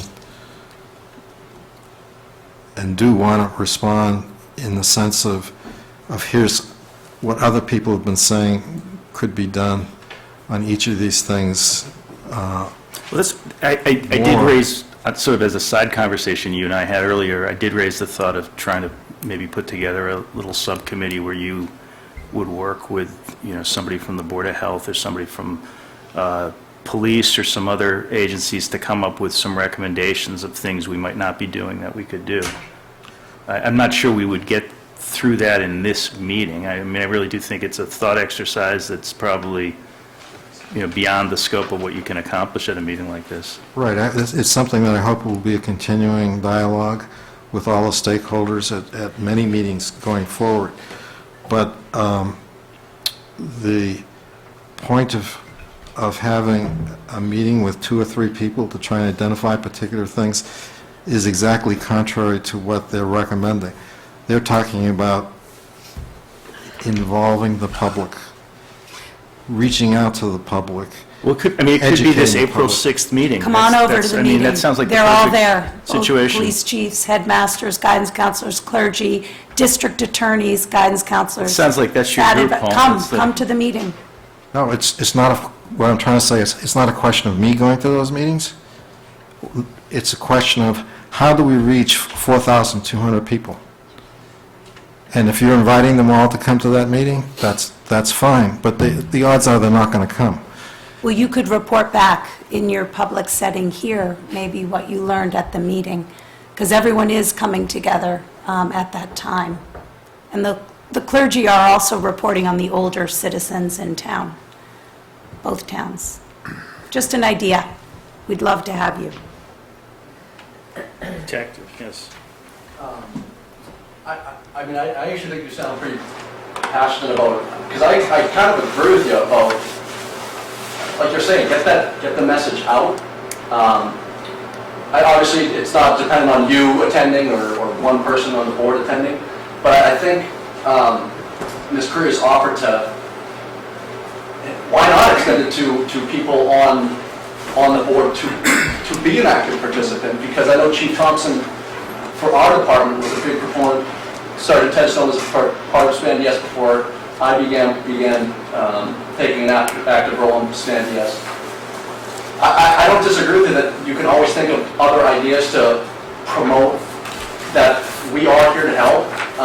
And I think maybe trying to get people involved that are on the board in Sherborn, that are on the board in Dover, I think it's a great idea. And I mean, it doesn't have to be you or Mr. Colleen or Gianno, or whoever would be available maybe that day to make a meeting of that nature.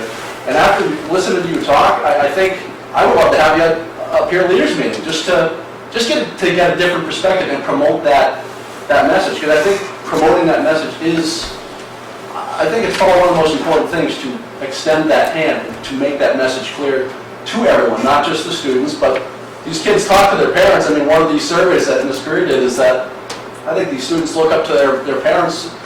Number one, that's the biggest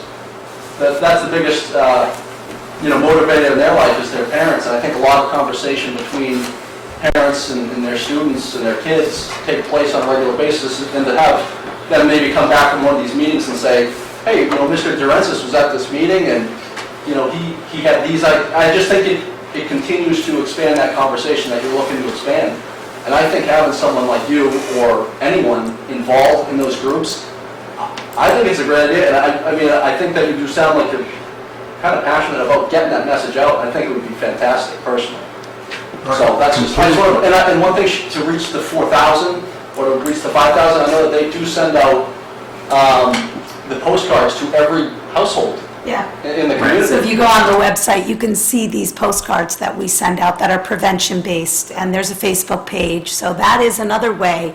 And we're linked on the police, and the police are linked to us, and so on and so on. So, social media is a vehicle we could use to reach people. And you said you reach out to Council on Aging and Yep. other groups in town? We, Board of Health. more through the police, but Board of Health comes to our meetings, District Attorney, and Council on Aging through the clergy. I feel the police have connected more directly. We'd like to connect more with Council on Aging. We just haven't yet. So Chief, have you spoken to Council on Aging and veterans groups and things like that on this? Not specifically our veterans group, but I certainly can sit down with Doug Brody. Knowing Doug and the professional, caring individual that he is, I'm sure that if he experienced any issues with any veterans that were having problems with opiate addiction, he would bring it to our attention. He's certainly not afraid of us. And to Paul's point, you could inform him that there's no criminal repercussions to that kind of consultation if it's somebody who's got an addiction. Well, I might arrest Doug. Is that? That's fine. That wasn't the question. Well, I see this as a start and not as a finish. I know you want to move on to I other want to things, finish the meeting, but I don't want to finish your conversation, that's all. but I see this as a really great start, and there's a lot of information that came out and a lot of great things, and people obviously care, and there is passion throughout the room about this and a lot of caring.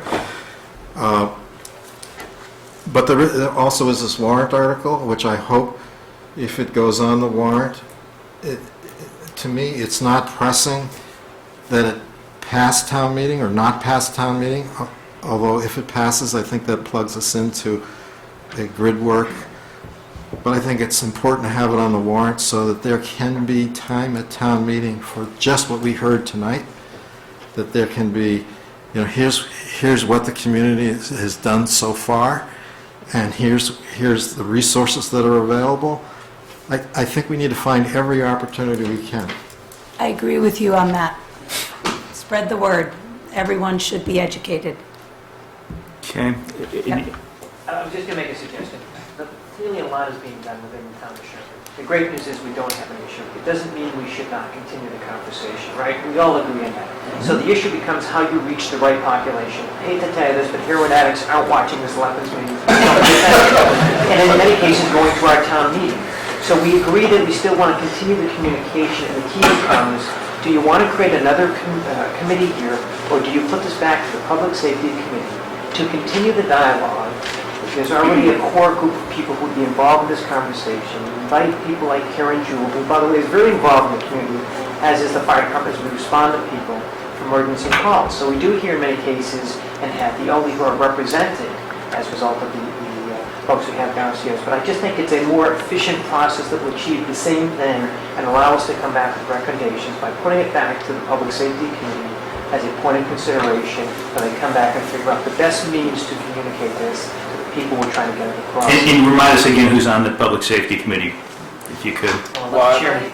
Yeah, so there are 2 town residents at large, both myself and Jim Campbell, police chief, fire chief, CM&D director, board of health, building inspector, council on aging, right? Schools. I think it maps over entirely, or at least substantially, or nearly entirely, to what's reflected in the warrant order.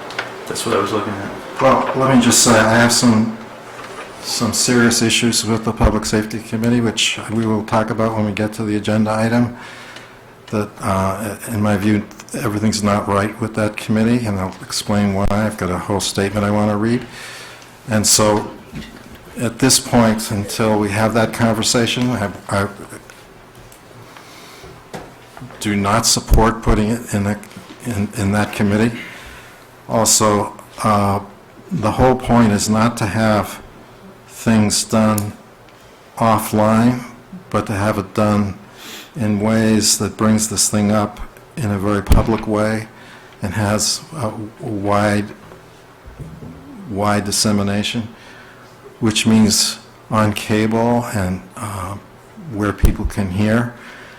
And with regard to the issue of heroin addicts watching TV, it's not so much that we need to reach each heroin addict individually, but there's a sense in outside this community that there are a lot of people inside this community who are very knowledgeable, who are well educated, who are corporate leaders, education leaders, who are excellent lawyers, excellent doctors, and so they are the opinion makers of much more than Sherborn, so that a community like this should be reaching out to that group of people so that everybody in the state benefits from that education process.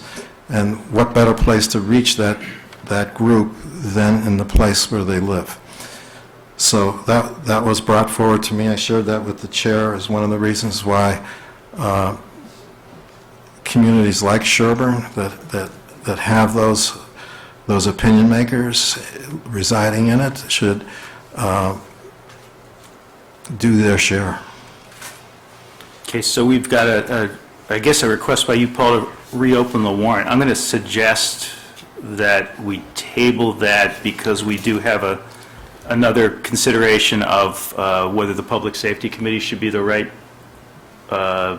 forum for that discussion. I know I wouldn't be comfortable taking a vote on this until I'd at least had a chance to consider what people had to say about the Public Safety Committee, to hear from you on that. So maybe we put this off till another meeting.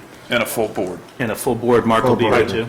Yeah. Okay, so David, can we make a note to add that back onto a later agenda? Okay, great. So, and you know what, I want to thank everybody who showed up wearing blue tonight from our fabulous police force. Fantastic job tonight, and thank you for all the information. Honestly, Paul created the opportunity by raising the issue. He made a lot of great points in my view, and you guys added a lot of factual context to the discussion, and you too, Mimi. So thank you very much. Welcome. Thank you. Thank you. That's great. Thank you. You want some? Yeah, please. Yep.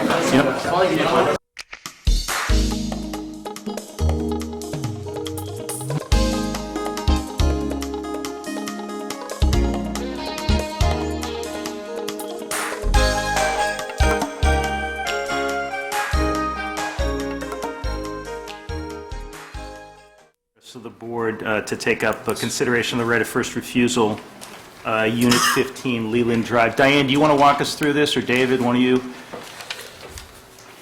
Please. Yes, we had a request for the sale of an affordable unit at 15 Leland Avenue. The process is they notify us, and then they go out and get an appraisal, a fair market appraisal, and while they're doing that, the town appoints a monitoring agent, which you appointed me as the monitoring agent, instead of marketing the unit yourself. So the appraisal came back, and then we gave them the numbers, or the homeowner the amount that they can sell it for, and what they need is clearance to go out and market the property. In order for them to have that clearance, the town has to vote to exercise or waive its right of first refusal. We had it here last time, and there was a question about whether we could exercise or waive our right of first refusal contingent on the finding of an eligible buyer. So let's just cut to the chase. What's town council advising that we do?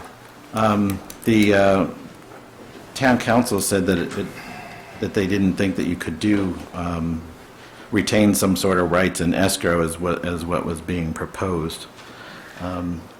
What do they tell us we should do, David? Do you want me just to read it, or? I'm trying to find which sentence I would can clarify that. summarize it. It's Yeah, Paul, would you- 180 degrees different from what we had last week.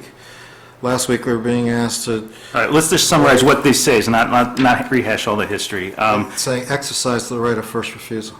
Well, I think what the recommendation is that the town provide a timely notice stating that it intends to proceed to locate an eligible purchaser, and if the buyer is not located, then the town will exercise its option to purchase under the right of first refusal. That's the advice we're getting from our town council. Indeed. Okay, So I move that we do that. okay. Second. Somebody Right. second. Any discussion of this? Is that a third? Does anybody else want to talk about this? No. Okay. Well, I don't know if there's anybody out there who wants to talk about it. No, No, you're I thought you all were set? not. All right, all in favor of that recommendation? Aye, great, thank you. Some nights it just flows and some nights it doesn't. This is one of those nights, so we can get through the rest of this meeting. We are up to now number 4 on the agenda, having just done a number that wasn't numbered, which should have been 7, I guess. We've got a Public Safety Committee update. We've got Arthur Fenno, our chair, and Jim Campbell, our member, our citizen member of that committee. Thank you guys for coming in. I hope you learned something earlier this evening, but now it's your turn, so thank you. Thanks. So I guess what I'd like to start with is to give somewhat of a synopsis of what the Public Safety Committee was up to in 2015. It's not necessarily a reflection of everything that it could do and everything that it will do, but sort of where it started in its first year, and then maybe touch on some of the things that are ongoing, which we wanted to bring to the board's attention. And then, if there are any questions or any comments, we can kind of sort of open it up there. But I do want to say initially that I'm continually astounded at the competence and commitment of the employees of this town. It happened on the first day I came here, and I got into a conversation when I was registering to vote, and it happened just earlier this evening. And it's just astonishing. So with that sort of introduction, I'll touch on that later. As you somewhat know, but I guess for the benefit of people who don't, and for sort of the general awareness, because there may not be that much awareness of the Public Safety Committee, it being fairly new, the Board of Selectmen created the Public Safety Committee in 2014 to enhance public safety. It was charged to enhance public safety on a town-wide basis and to act as a resource for the selectmen in reviewing and implementing safety initiatives. We held our first meeting in November 2014, and since then have met approximately once each month. The committee currently comprises 7 voting members. We touched on some of that earlier. Police chief, the fire chief, the CM&D director, building commissioner, 2 at-large residents. Currently Jim Campbell, who was elected secretary, and myself, I was elected chairman. And a member of the traffic safety committee. 4 non-voting members, each serving in an ex officio role: the town administrator, the superintendent of schools or designee, Board of Health member or administrator as designee, and a Council on Aging member or administrator as designee. So in 2015, we were the 2 residents that served throughout the entire year. Sean Colleen, who's then later left us for the board, of Selectmen was initially the representative from the Traffic Safety Committee, and currently is Brad Van Brunt, who's the Traffic Safety Committee chairman. Dr. Barbara Brown, the Pine Hill School principal, was the designee from the committee, designee to the committee from the superintendent of schools, and Jim Gorman has been the designee from the Council on Aging. So for the most part, the business in 2015 consisted of addressing issues identified and raised by Sherborn's public safety leaders, the fire chief, police chief, building inspector, and others, as well as areas of concern voiced by town residents. Among the matters considered by the committee were the following, and please understand these are only highlights. Any one of these issues, we could be here all night long discussing it. There's so much time and effort that's gone into it and significant progress, I can't touch on all the incremental and intermediate steps, but just to kind of give you the broad brushstrokes. So regards to public safety radio system expansion, as tasked to the committee by David Williams, the committee moved toward completion of a multi-year project to expand the radio communication system for the town's fire and rescue department and police department. The expansion system solutions, that the committee considered and endorsed maintains the existing emergency radio operation while improving coverage in the areas of the town where high hills negatively impact radio communication signals. The system expansion has involved significant equipment procurement, as well as installation and other services at 2 cell tower sites in town. And when I say significant, that is vastly an understatement. The remaining tasks are bringing electrical power to the new South Lake site, obtaining owner permission to install equipment at the existing Brush Hill site, and installing and testing the purchased radio equipment. With regards to school security and emergency preparedness, the committee was educated by the police chief and the Pine Hill School principal about efforts undertaken by the town's police department to keep the children and staff of the Pine Hill School safe in the event of an active shooter or similar incident. Such efforts have included training, regional agency collaboration, resident education, and directed deployment. The police chief reviewed in detail a report that he had prepared, which addressed safe school design, emergency response, and mental health. The committee intends to facilitate ongoing and additional efforts to implement the school's recommendations through both support of school committee requests for public safety-related capital expenditures and community education. The committee also will periodically assess progress made on the recommendations, including in consultation with the regional school leadership. In regards to the Pine Hill School, the committee worked to restore a critical point of emergency access to and egress from the Pine Hill School to the Pine Hill Cemetery. The committee worked extensively in collaboration with the Cemetery Commission, school leadership, and numerous other interested parties to reach a solution that permits emergency vehicles to respond to the school, as well as to provide a way for vehicles to leave the school in the event of an emergency. And the necessity and importance of this was reflected when there was a report of somebody perhaps with a weapon near the school, and the police was able to respond using this very route. It was important to the committee, and one of the issues you identified early on and worked very hard to see to its conclusion to restore that emergency access point just for those sorts of purposes. The public safety building surge protection, this issue the committee addressed the repeated instances of damage to public safety-related town-owned buildings from power line surges caused by area lightning strikes. Following study of a report on the issue, the committee determined that there should be lightning surge protection for the police station, the fire stations, the community maintenance and development garage, and town hall. The committee prepared a warrant article, which was voted upon favorably at the April 2015 town meeting, I think via the Board of Selectmen. As of September 2015, installation of the surge protection devices was completed. Assigned police vehicles. The committee reviewed and voted to support a program to assign police vehicles to individual officers, as other municipalities and the Massachusetts State Police have done. Benefits to the town include, and these are among others, improved police response and force multiplication, as well as projected cost savings. And a trial run of that program is currently ongoing with, I think, some select officers and select vehicles, not the entire department. Repairs to piping near the Forest Street hydrant. On report and recommendation by the fire chief, the committee considered and endorsed a proposal to repair a section of, water pipe from Farm Pond being used to supply a dry hydrant. The condition of the 100-year-old pipe posed a threat to the water level of the pond, and as was described by the fire chief, it would have emptied the pond. So it was of some significance, as well as to the water flow to one of the hydrants upon which the town's ISO rating is based.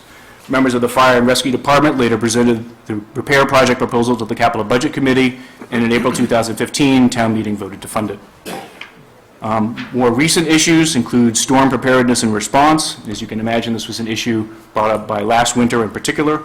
The committee considered concerns raised by a resident regarding the impact of public safety caused by storm-damaged trees, including loss of utility services and obstruction of roadways. Discussions at committee meetings involved residents, the former tree warden, and members of the Fire and Rescue Department and Planning Board. At the end of 2015, the committee established a working group to collaborate with the subcommittee of the Planning Board to update the town's tree management manual. And actually, just this morning, I was in touch with the head of the Planning Board to discuss further developments in that along those lines. The Code Red phone alert system. At the request of a resident, the committee discussed the policy regarding the Code Red reverse 911 system. It's essentially, as sort of the name implies for people who are not familiar with it, it's a way for the town to notify residents, in particular of emergency situations. So that's the sort of the reverse 911 aspect of it. Used by our town to notify citizens of emergency situations and critical community alerts. The committee heard from the police department that this system provides for distributing emergency notifications, such as evacuation notices and public health alerts, and at the option of the enrollee general notifications. So people who have enrolled in this and have opted for the general notifications may have received notifications about the Sanger Street road closure and other sorts of things that are not sort of strictly public health emergencies and other things. The committee determined that a coordinated effort should be made to improve awareness of the system and increase its effectiveness in reaching residents.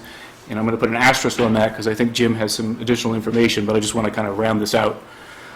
These matters were the principal issues brought before the committee in 2015. The committee also served as a forum for the discussion of numerous other issues regarding public safety, including progress on contracts for public safety equipment, hunting and trail safety, road maintenance and snow plowing, school closures due to inclement weather, building structural integrity, maintenance and operation of critical safety equipment, efforts to obtain grants and funding related to public safety, the Sanger Street road closure trial, and the Elliott Street access to the Elliott Street access road to Pine Hill School. And as I said, we anticipate that we'll continue to serve as a body to address these and other needs of Sherborn's public safety stakeholders and directly and indirectly the community at large. I'd also like to take this opportunity to have recognized the considerable talents and efforts of those in the town that work toward our common safety and security. Often what happens on a public safety level is below the radar, and people are not aware of all that goes on for their benefit and on which all our lives, businesses, our children's welfare all depends. These people regularly go above and beyond in their service to the town, and I'm privileged to work with them. I have been before the committee several times and have endeavored to be here whenever it's been requested. The Board of Selectmen meetings I typically can't make, but I'm happy to rearrange my schedule. I was here, I believe, last summer to give an update on the committee, and for, I believe, in interest of time, we decided to postpone that, and I guess now is the first time that that's come about. But if there are other issues that involve public safety, if the Board of Selectmen or other or residents or the staff or businesses in town have any issues regarding public safety, I have said repeatedly, and I'll extend this to anybody here, anybody at home watching, they're welcome to come to any committee meeting. We meet roughly once a month. The meetings are posted on the town website. You're also welcome to call me directly. My phone is listed in the phone book, and I'm available as a resource if you want to talk offline, or if you just have a particular issue that you want to raise that maybe you don't want to have it in a public forum. And I have had that on occasion. Residents have come to me, and then I brought that issue anonymously to the Public Safety Committee for further discussion. So I welcome, perhaps along the lines of what Span DS was saying, the selectmen are welcome to come to any of our meetings. I know Sean's been there on occasion. He used to be there regularly. Unfortunately, now not so regularly. You're welcome to come. If there's any questions or concerns, you're welcome to raise them with the committee. And I'm happy to have the committee be a resource for the selectmen in whatever way you feel is best warranted. So far, we've been addressing concerns raised directly by fire and police chief and other public safety stakeholders, as well as residents. But I think the committee is open to doing anything and everything that serves the best interests of the public safety of the town. I do want to say, just as I'll conclude that, there are a couple of issues, and one of which I think Jim would like to talk about, but I don't know if anybody has any questions in particular, where we could sort of touch on some of the things that are ongoing. Yeah, I have a question. The Goulding Woodland Street intersection, which was voted by town meeting a year ago, Have you had any discussions of that or made any efforts to try to nudge that along? Because it's, I understand there's been holdup with some tree issues, but it just seems to me that could have been a smoother process, and I just didn't know what your committee's involvement in that was. Well, I could answer that. No, we really haven't discussed that in any detail. We viewed that as a traffic safety issue, and we're hoping that if it needed public safety input, that it would have been brought up our committee for discussion, and it wasn't. By the time it was brought up, it seemed like the selectmen had already taken action and made a decision, and we certainly endorse what you decided. In fact, we had asked Brad Van Brunt to summarize it, and it certainly made a lot of sense to us. So, no, we did not take up that particular one, but as Arthur mentioned, the tree manual did come forward, and there are some elements of that we believe could benefit from more attention to public safety. And that's probably as close as we're getting to that issue at this point. The point I wanted to address was the Code Red. This first came to us as basically a citizen complaint that they got an annoying phone call, or they got too many phone calls about something they didn't consider to be an emergency item. And so we did dig into it and found a couple interesting points. One is that I believe that Code Red is an outgrowth or a follow-on to Enhanced 911 and to other systems the town has had. So people that were in that automatically got pulled into Code Red. Code Red is more sophisticated. Again, this is the townwide phone broadcast of any kind of a community notification that's needed. So our question became, is there a way for citizens to strictly limit their phone messages to just emergency? And in fact, there is, because we all get so many telemarketing phone calls and so forth. But you can, if you go onto the town's website, there's a Code Red down on the bottom right-hand side. You can go in there, and even though you're getting these messages already, you can register, and you can opt out of the non-emergency messages. You can't opt out of the emergency messages, but you can the general notifications, like the hazardous waste day as an example. The other thing I learned, though, in talking to the Code Red people that run the system nationally, is that many towns use it more extensively than we do to alert residents to things like public meetings or whatever, and I'm just wondering how our residents would respond to that. But I wanted you to know that We would rather have newsletters mailed to our house than have Code Red. Okay, and then the other thing we said, well, before we broached the Board of Selectmen about what to do with the system, let's find out how effective it is. And we were astonished at the results. This system reaches 95% or more of the residents, the street addresses, including the business addresses in town.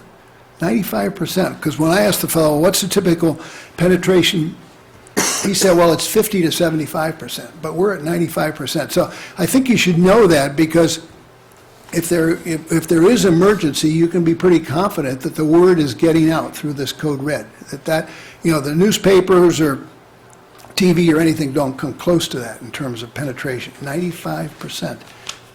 So I just want you to be aware of that. Also to know that the police department is responsible for administering the system, and in most cases making the decisions as to what is an emergency and what's not, and deciding what's appropriate to go out. So the committee talked about, and we haven't decided if we're going to do anything about it, about possibly writing down the policy for what becomes emergency versus general notification, and what rises to the level of needing general notification townwide.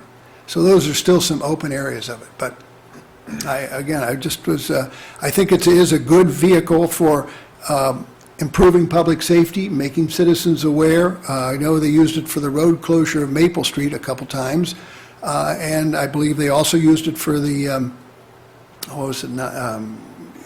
Triple E virus located somewhere in town, and so it's good. Every resident gets it. Now, the 95%, not all of that 95% bothered to we don't know that they answered their answering machines or whatever, but 95% of the viable phone numbers in town were responded to. In some cases, there's a cell phone and a landline to the same house, well, we only counted that as one resident, so we're pretty good there. The other thing I was going to say is that, and Arthur alluded to this, is that we have excellent, I think, cooperation and coordination between these various agencies in town or departments that are related to public safety. And one in particular that I've been impressed with is the Pine Hill School and the police department, and how thoroughly they've worked the lessons from Sandy Hook and taken each of those lessons learned and looked to see how we could implement it at Pine Hill. I think we're really proactive there. If you thought we were proactive with the opioid prevention tonight, you would be equally impressed with that. The question is, and the only question there are two questions. One, and we're going to pursue this, do we have the same confidence that this kind of proactive response is available at the regional school?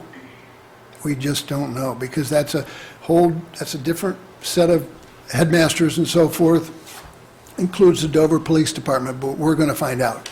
The second is, how and what should we publicize from what we learned? I mean, I would think the average resident would want to know, feel better, or certainly the school parents, to know that there are plans in place and that we're not going to be caught by surprise, and we rehearse and so forth. So I think we think there's some level of publication that needs to be done, and again, we're kind of searching for those right vehicles, just the way with this opioid abuse prevention the town's already doing. What are the various, and it probably is, it's not one answer, it's a multiplicity of social media as well as print, as well as TV and whatnot. So those and I guess that, and then as Arthur alluded to, we're looking to you for guidance on how much interaction, how much often you want to hear from us. So that's my point. This is, Well, that's a good segue to the statement I want to read. Chuck was just I was just going to say, this is an impressive list for a committee that's been around for a year, so kudos to you and the town employees that have been involved with it. The information about Code Red is particularly interesting, because if townspeople have the ability to opt out of non-emergency, that may make that a vehicle that we can use more widely. I had a question, I don't know if it's for you, Arthur, or Jim. Every other week I get a call from somebody, either in Sherborn or who drives through Sherborn, wanting to know when the South Lake Tower is going to come online. Any estimate? Oh, boy, I can talk to it, but I can't give you an estimate. Here's where we stand on that. As you know, the town voted to buy the equipment. We have the equipment delivered from Motorola. It's being stored at a secure place. All of it's in-house. We actually have what I thought was going to be the long pole in the tent would be the cell tower itself, which is up and has been up for months, since I think October. However, there is no Verizon elected last fall not to include installation of their antennas in the 2015 budget, but to defer it to this year. Well, I think that was a smart move, since there's no electricity to the site. And the electricity to the site we finally have gotten the pole location application, which is going to come before you as a board to approve for, I think it's 8 new poles on South Lake Street, because the nearest power is at the corner of Goulding and Lake, and we have to, Goulding Street East and Lake, and we have to run utility lines up to a cart path, and at that point it meets underground conduit that goes up to the site. So the conduit's there, the tower's there, actually the backup generator, everything is installed. There's a cyclone fence, you ought to go up and check it all out. It's ready, it just doesn't have any power. So I think you guys can help make that happen by, expediting this pole location application. You probably also know, having been a planning board member, that it has to go through a scenic road hearing, because the the poles are being installed on Lake Street, which is a scenic road. So that hearing has to happen as well. So that's one half the answer. The other half the answer is that the way the system works is a microwave link that goes, we have the receiver on the tower at South Lake Street, but then it has to report, its received signals have to be transmitted up to Brush Hill where the comparisons are done as to the stronger signal. And there we're dealing with another carrier or another tower owner, which is SBA Communications, and it's taken us, we applied a year ago for a lease, last November, over a year ago now, and they fooled around with it, and we involved town council, and that seems just to go on from one issue to another.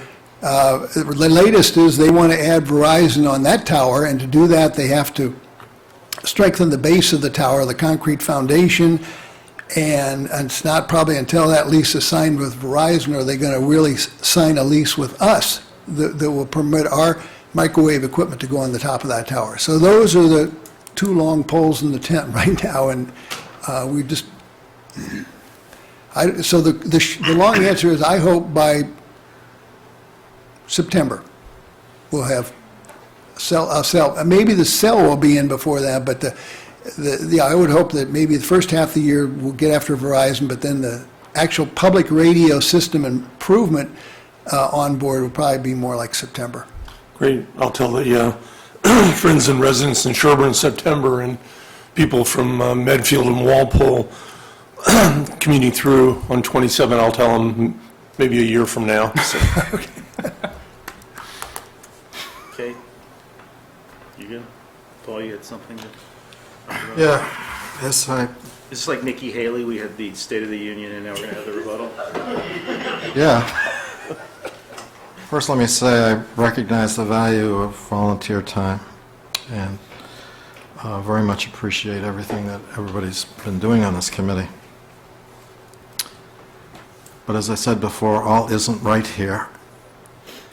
And there are some pretty big problems, and I'd like to see them fixed.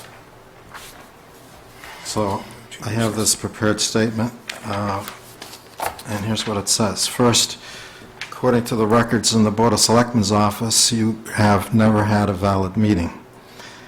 And I want to remind you that there's an open meeting law, and that minutes need to be prepared, and those minutes need to be filed with the town clerk and the Board of Selectmen's office. There are no minutes there whatsoever. Oh, no, the town clerk has the first 4 months' worth of minutes. I think Could I finish my statement? Well, okay. I listened to you. Fair enough. Not getting to this. Just, So, it's civil. this is how I find out what a committee is doing, is I read the minutes of the committees. None of the minutes of your committee have been made available. So, I am respectfully requesting that if you have minutes, that all of them, for all of these meetings that you said occurred, be delivered to the Board of Selectmen's office within 2 weeks. No problem. Jim actually does it mostly the same day. It's phenomenal. That's great. I haven't seen a single one, and I've been looking for them. Secondly... Did you ask Carol for them? No, that's not, the point is it goes in the Selectmen's reading file, along with the minutes of all the other boards that we look at. I don't want to put pressure on you for doing the same Yeah, thing. That's the process in this town. My second issue is what I would call the cutout of the Board of Selectmen in your activities. And here's what I mean by that. Some years back, we had a committee, a different committee. It was to look at revenue enhancement in the town. And they decided on a course of action, which included bringing a developer into the town. And they chose to implement that without talking to the Board of Selectmen. And so the town went through this whole thing dealing with Pulte. And since that time, the Board of Selectmen has been very clear that committees cannot do both things of coming up with an idea and implementing that idea without first coming and getting a vote of the Board of Selectmen.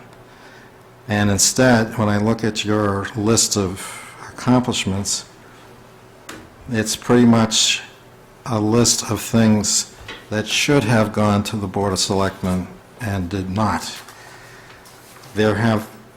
So there's, to me, a real breakdown in where this committee has been going, because what I expected was that every time you came up with a program that you wanted to do, you would come here and ask us. Okay, hold on. So, no, I'm finishing You don't this. get to just say that stuff.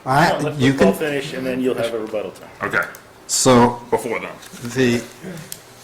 the analogy I would use is if you all decided that it was the best interest of the town for public safety was to have public safety buildings painted yellow, the last thing I would expect is like the fire chief to go out and be having his building painted yellow.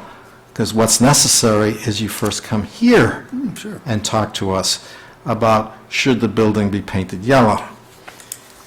Of issues of particular concern to me, and has been issues of the community, has been this Pine Hill access road through the cemetery. Now the tree manual that you're proposing to revisit, there have been no votes of the Board of Selectmen on either of those issues, and I could go through other things that you've mentioned. But the point I'm trying to make here is that that isn't the way the committee is supposed to operate. If you want to have a revision of the tree manual before a word is changed, you need to come to us and talk to us about that. All of us, I think Mike Giamo was the chairman of a tree manual committee. I served on that committee. There was a lot of uproar over that book, and it may well be that it needs to be changed. I thought it was perfect as drafted, but, you know. Because you helped draft it, I'm sure it was. But the point is, you have to stop here first. And I don't see that happening. Can I interject something? No, I have a statement I'm trying to read. Okay, I'm sorry, Paul. Gee. So, the question for me is, how do I, and how does the board, and how does the community make this committee work? And I realize it's a new committee, so I would like to see, first, if we can kind of fix the committee and get it back on where I think it should be. And so that would start with getting us all the minutes. Every time you have a meeting, get us the minutes. I can't emphasize how important that is. How do we do that, Paul? Just a second, though, for clarification, not to rebut. How do we do that? We already copied your administrator and your administrative assistant. There is nothing. What more should we do? There has never been a set of minutes of your committee in the selectmen's reading file. And We don't that's agree where with the that. minutes Just to be go. clear, I don't know where the selectmen's reading file is. Can we just email it? I'm pretty sure they're in Carol's office, That's right? fine if you want to email it. Okay, all right. So, I mean, I'll let you. But, so let me finish. So first, get the minutes filed with the Board of Selectmen, goes into the reading file, along with all the other minutes that come to us. I have the minutes. Where, what minutes? I've never seen a set of minutes If they go other to than Diane, they ours. should go to the. I've never seen one. That's the. That's, So It's let's just just- hammer on this committee. that's just a question of your being new. But those of us who've been around, we read the Board of Health, the Conservation Commission, the Recycling Committee. We read it. I'll show you later. All right, but they're not coming to us. So You that can also go on the website and find minutes, and you can go to Carol's office and find where they're legally supposed to the be. process is they get filed with the Board of Selectmen. And secondly, I would like someone to go through the Board of Selectmen minutes and demonstrate to me which of these projects that you've indicated were affirmatively voted by this Board of Selectmen. And to the extent that you do not have a vote, stop, cease and desist, prepare and come to the board with whatever proposal you have and get a vote of the board. So if you want to rewrite the tree manual, don't just go out and start rewriting the tree manual. Come here, present, do a PowerPoint, pass out literature. What is wrong with the tree manual? Why you think it needs to be changed or not changed? And get a vote of the board. So don't you think part of that is a process that they need to work through? That's what they're working. I don't think he has one that they've already signed off and changed. No, when they proposed this, I specifically They're told working on them it. they need to look at it, explore it, and when they actually have something that they would like to bring forward to the Board of Selectmen to adopt or make a recommendation for a proposal, that it would come forward at that time.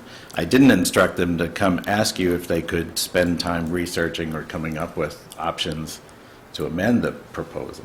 There are things here, Dave, like, there is a Pine Hill Road now that went through the cemetery. And as you know, that created a huge problem for a lot of people, including our relationship with the general court, with all kinds of state officials, because nobody told the board, nobody reviewed it, it was done. The road was already there. The road has always been there, and it's been between the... It's been there longer than any of us have been here. TM&T and the police and the cemetery. It was restoring the road, not creating a new road. There's no So I new don't- road. I don't- There was also a meeting of this board, and we voted for those committees to handle it. No. Yeah, it's in the minutes. We asked them to be a resource to us. The Pine Hill Road was brought to this committee and voted on, here. To put a road through the cemetery? No, the discussion. And we voted for them to go handle it with the cemetery. That's why I commission. said, show me the minutes of the Board of Selectmen that justified what was in this annual report that's proposed to be presented to the voters. Okay, while we're talking about this, because we're not going to obviously have that tonight, but there's 3 town meeting votes, affirmative town meeting votes that are in this list of 6 things. Public safety radio system, town meeting vote. That was presented here. I was on the committee and was here for Jim's presentation here. That was the selectmen's warrant. Yes, we Notice of put intent. that on. Yeah. We tasked them to help So, us. yeah. We appreciate, Let's pat them on the back rather than slap them.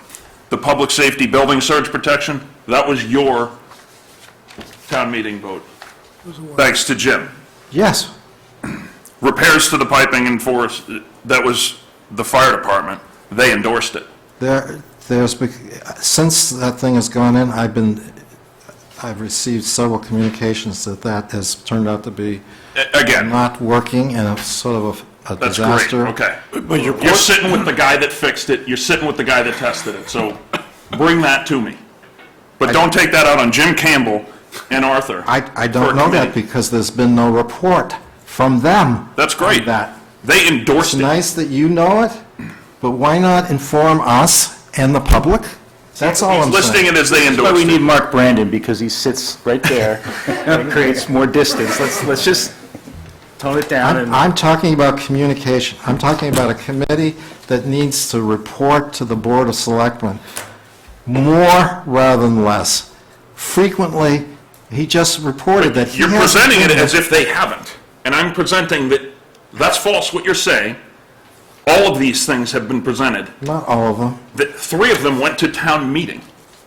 because we asked, yes, of the... Yeah. Yeah. So you don't get to say, I don't know where you presented that to us.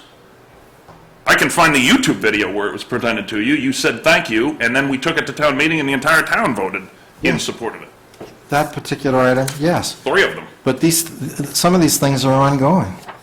Right, do we have a larger point we're trying to make? I don't think Yes. bickering over The facts is the point is of our time. that from my perspective, this has been a committee that's sort of deeper than NSA, operating without any information coming to the Board of Selectmen, neither because the primary means that I use and has been, and Jim knows this from being a selectman, the primary means of keeping track of committees is reading the minutes. None of them have come. And then when you add to it that projects seem to have followed the Pulte route which is somebody comes up with an idea and then they start implementing it without bringing it here. I want to be sure that whatever the past is, let's not argue about the past, whatever the past is, that going forward, we have a committee that's going to come to this board, I can't remember the last time you were here. You weren't here in July. It's About a been month ago. 6. We were here about the Sanger Street Yeah. situation. Right, and I spoke on We that. were here about the cemetery, because if I Right. recall correctly, the board voted that the board had no authority over the cemetery commission's decision. Right. I believe So that's it was up what to the Public happened. Safety Committee, the Correct. Cemetery Commission, and And we asked those, exactly, we asked you and the cemetery commission. Hang on a second, Susan Taylor, Yeah, Cemetery Susan Commissioner, has something Taylor, to say. Cemetery Commission. There was, I have to correct you, there was no vote of the Board of Selectmen. It was tabled because it was determined that you did not have the jurisdiction over the cemetery, and it was left for us to work it out jointly between the Public Safety Committee, and we have worked and done, and is it ideal for everybody? No, but we've compromised on both sides, and it's working. That's correct, Susie, but we also asked the two committees to get together Which we did. and to work with it. So, yeah, when I go over the list, I see 8 items, 5 of which, either one before I joined this board and others that have all come before the Board of Selectmen. There are 3, the assigned police vehicles, storm preparedness, and the code red. I don't know if that's come before the board, but to Sean's point, I certainly understand wanting to get the minutes or just clean up the distribution. I think that's a pretty easy operational fix, but an awful lot of what this committee has been doing, I've been aware of, sitting on this board. Well, I have not, and on the Pine Hill Road thing, a lot was done on the ground before it ever came to the Board of Selectmen, and that's really what my objection is. Nothing should have been done, nothing. We had Seaman D up there throwing pavement, street Grindings. sweepings, grindings, without a vote of this board. That is the problem. That should have been done. Why are these guys the scapegoats for what CMD was doing, though? I don't understand that. They are claiming credit for it, so I assume they had something to do with it. I don't know about credit. I think they're explaining what they worked on over the year. We asked, you just heard, we asked them. What I'm saying is, Is Ed Wagner coming in tonight so we can vote on whether he's going to clear the roads? No. No? So should he plow the roads tomorrow morning? I move he plows the roads tomorrow morning. Okay, a second then. Third it. Okay. I think we had I a mean- discussion on the use of reclaim. We're talking about plowing the roads now. We moved on. I mean, I'm happy to increase communication, interaction in any way that I can. It's If very you'd like, simple. The board gives me, I'm on the email list, Yeah. and I've never once crossed my mind to print it out and put it in the reading file. I just never been asked for that, never told to do it. That's So been the practice of the town. it hasn't been in the last 3 years, at least not on my Well, desk. all the other That's what I'm boards, saying. David, do, Not- to Paul's point, all the other boards' minutes go into that reading file. I don't know how they get there, it's kind of magic, but they do Right. show up there. So, I find them some mornings slid under the door, and I put them in the reading file. Maybe you can draw me a map of where that reading file I will, is. no, But For the selectmen, since the spring, and I don't If the have- selectmen would like I to get be this emailed massive the amount of paper agenda, that- we have an email distribution list that's probably 20-odd people. Sean's on it already. If the other members of the selectmen would like to be on it, you can get all of the fascinating agenda reports and minutes and other things. I mean, if that's, you know, If we But I got I'm one more happy comment to about do this. that. I don't, you know. Please do. One of the last meetings I went to, the police chief spent probably 2 hours doing a presentation on Sandy Hook. I beg you to not ever bring that here. People can watch it if they'd like. A quick synopsis is what we already got was Pine Hill's doing a great job. It's not appropriate for this room. Could I say something? my point is- Paul, could I respond to Paul? Why is it not appropriate for this room? Yeah. Why don't you go home and watch it, and then ask me if it should be in here? If It was a- it was- it's on, posted online so everybody in the world could see, Why is it inappropriate here? You want to respond to that? Well, first of all, you couldn't show it on public access TV, the presentation that we watched. Was that bad? It's that graphic, okay? We sat through it.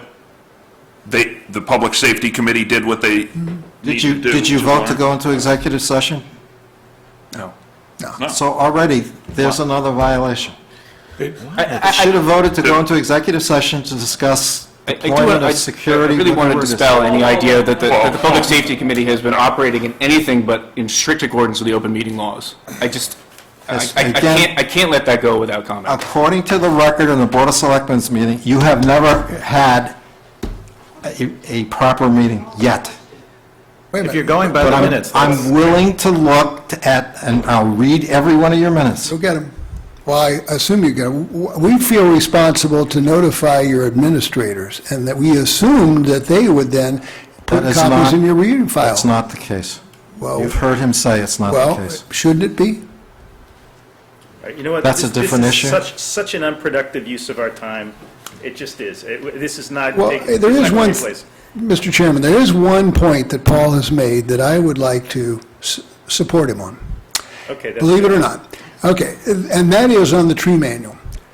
When this first came up in our committee meeting, we realized right away what a hot potato that was, what a contentious issue roadside trees are in Sherborn, and have been for years, before either of us were on boards, and certainly when we were on the boards and still are. And so we did not take any unilateral action at all. We said, the Public Safety Committee said, we'll work we'll create a working group to work with, and then we presume the planning board would, in fact, there was a planning board member at our meeting who said, we'll come up with a subcommittee and we'll work with you guys. And I believe we have been saying ever since that meeting, which was a month or two ago, we think the Board of Selectmen ought to weigh in on this. So I agree with you on that, Paul, that before we start anything like that, because it is so contentious and because it creates such animosity and strong feelings, the Board of Selectmen ought to say, yes, we think this is an action worth undertaking. And we will, because I believe you also are the signers, you are the authorizers, you are the people who approve the tree manual, correct? And that who approved the tree manual in 2004? I think it is. I think we did vote to approve it. Yeah, so I'm supportive of you on that, and I think the next step ought to be that we come back with, and maybe jointly with the planning board, I don't know, but we present to you why we think the manual needs to be updated. I'm trying to say that pretty much everything you do, you should come here and talk to us about, because at the end of the day, you're advisors to us. Okay, on the code red, as a counterexample to that, we did research, and we are coming to you, and we are saying, look what we have as a tool, Board of Selectmen. How do you want to publicize it? What do you want to do about it? We haven't really done anything other than do the research for the background research. Excellent. Then I'm happy. Maybe we should end on that note. Yeah, I mean, I think you guys were sandbagged. I mean, I think that was kind of an unfair way of raising those points to call you out for the job you're trying to do. I agree with some of what Paul had to say in terms of, I think the concept I had of this committee was more as an advisory committee to this board, but I don't think that necessarily means you can't meet and have independent thoughts and try to come up with plans, but I take Paul's point that it would be nice to have more reports back. I think I kind of agree with that. I just don't like how this was handled, but I do appreciate your reports. Susan? Yeah, can I just say, as a member of traffic safety, I believe I've been to just about every one of their meetings since their creation, and the chair is very good about sending out the notices regarding the agenda, and every meeting I've been to has been posted properly within the 48 hours on the town's clerk website. It's available there, and every meeting I've gone to, I've been given a copy of the minutes for there. Whether everybody was aware of how distributions go for the minutes for their meeting, that's an issue that can be cleared up. But I want it to be on the record that they have clearly kept minutes at every one of their meetings. I've gotten them at every meeting I've been to, and their meetings have been posted online. I'm delighted to hear that. I mean, literally, this is the first I've heard that to be the case, and I'm delighted that is the case. You could have asked instead of accusing me. No, additional what questions, I feel said free to ask. to the chair before, he could have called me and asked me what the problems were, because I had said last But time I that don't there know were what you problems. don't know. I don't know what you're doing at all, other than reading this thing was like an eye-opener. Like, wow, they're working on this? Wow, they're working on that? That isn't to say that it's bad or that it's good. It's that when we have a committee and we create a committee, we need to be informed. We need to know what's going on. And for a lot of reasons. First, you might get into stuff that you don't have legal jurisdiction over, or it might be that some laws not being complied with, or it's our way of evaluating how people perform on committees, because we often have to appoint people on committees, and if I see some guy who hasn't attended a meeting in a year from the minutes, I will consider that when we're doing reappointments. I mean, there are so many reasons why the town has this policy, and here's a committee that hasn't done it to date. It's not just a trivial matter. It's a serious, important part of communicating with the Board of Selectmen. And similarly, there's been criticism here from the chair about how this thing was brought up. As I said, you could have called me at any time, because I gave fair notice a week ago. I think, when Paul, this if thing you want came up. people to volunteer for town boards, you don't treat them like this in this kind of a forum. I think you're treating them poorly. I think last week you treated the police department poorly. That's why we had a full room today. Okay, so if this board's going to get efficient work done, let's have some comedy with the other boards and workers in town. I don't agree with that at all. This Okay, was well, the that's pretty opportunity, clear the committee pretty came clear about in. that. This was the opportunity, the committee came in. The first time I've heard, this was handed to me today, that you were having meetings. As I say, that's stunning to think that you are having meetings. I had no reason to believe that you had 14 meetings or whatever it was until I see it here, until I saw this report. So, I don't agree. This was the opportunity. This is to raise it in public. I see a problem with this board. That's the secrecy in which you've been operating in. That fits into the issue we have about an opioid committee who has as its charge to do the exact opposite, to be so public, to be out there all the time carrying a message. And we have a committee that I feel hasn't been communicating well. I hope this discussion produces changes so that the committee is going to be more communicative with us. I hope the town administrator has heard that. Right, yeah. Well, they can't. Most of them are employees. Okay. Well, I guess they could resign. As this was this close to calling for its dissolution, for its non-performance, for, committee doesn't meet, doesn't provide minutes. Paul, make the motion. Yeah, please. That would be the deer management committee. That would work out well. How about, excuse me for sounding like a non-lawyer at a table of lawyers. Why don't we ask legal counsel to weigh in on whether the open meeting law requires that the minutes be in the selectmen's reading file? No, I think Paul was saying that it was a policy, and if it was a past policy that... It's been the way... No, Paul was saying they'd never had a legal meeting. He said it was And illegal. I'm challenging that and saying, from what I understand from the open meeting law, they need to be filed with the town clerk. No, Arthur has met right from the very beginning with Carol and clarifying different open meeting things, and even with the tree issue, we were batting around ideas on how you would actually, pull that together and what sort of process that would be. So maybe But in nothing's writing, we can happened see on which committees it is that are required to put all their Right. minutes But in that if, file, and which ones are abiding by that.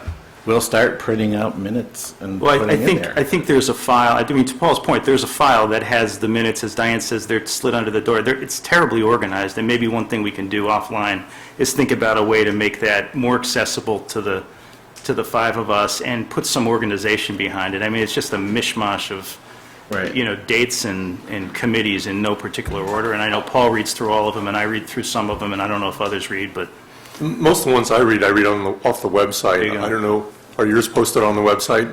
I must admit. I'm sorry, I'm not the going minutes or the looking for them. agenda? The minutes. I don't know if I'm not sure who posted them on the We website. deliver our minutes to the town clerk Right. physically, and then we copy every member, David Williams and Diane. So this is a good idea. So let's take David, take them, and David will get them online, and Or we we'll can have do them it online, townwide and he'll mailing. copy them. We're not going to do it, not on this, we got too many other things to do that on. All right, let's move on, and thank you for coming in. Oh, Neil, you had a comment? Yeah. I'd like to just recognize both of you gentlemen for the reference. I've only been participating for the past 6 or so months. I've been on a lot of different committees over the years in town. And these are volunteer committees, and these are the two most diligent people you meet relative to this committee and what they're putting forth in the effort. And I find tonight I have the utmost respect for everybody in this room. But let me just tell you, this is the poster child for what not to do to committees and people who volunteer if you want them to volunteer again. And I understand Paul's points, which is he has some concerns, but I'll just make the recommendation for future reference that if there's a way to deal with this, not in a public fashion, where people don't feel like they're getting a public lashing over things where there's definitely some miscommunication here, that would probably be a better practice than what has occurred here tonight. And I don't mean to insult anybody, because Paul, I understand some of your points and the missing information, but if I was sitting in that chair tonight and I was the chairman of that committee, I would leave here pretty upset about all of the work that I put in here for nothing, right, for this town, contributing many different ways, and this is the type of thanks that you get. So I would just ask you to be mindful as we go forward. Think about the people who are sitting in the seat volunteering their time, and the fact we need to get more people. We just heard about the assessor. We can't find anybody to do this, and this is how we treat our people. Really?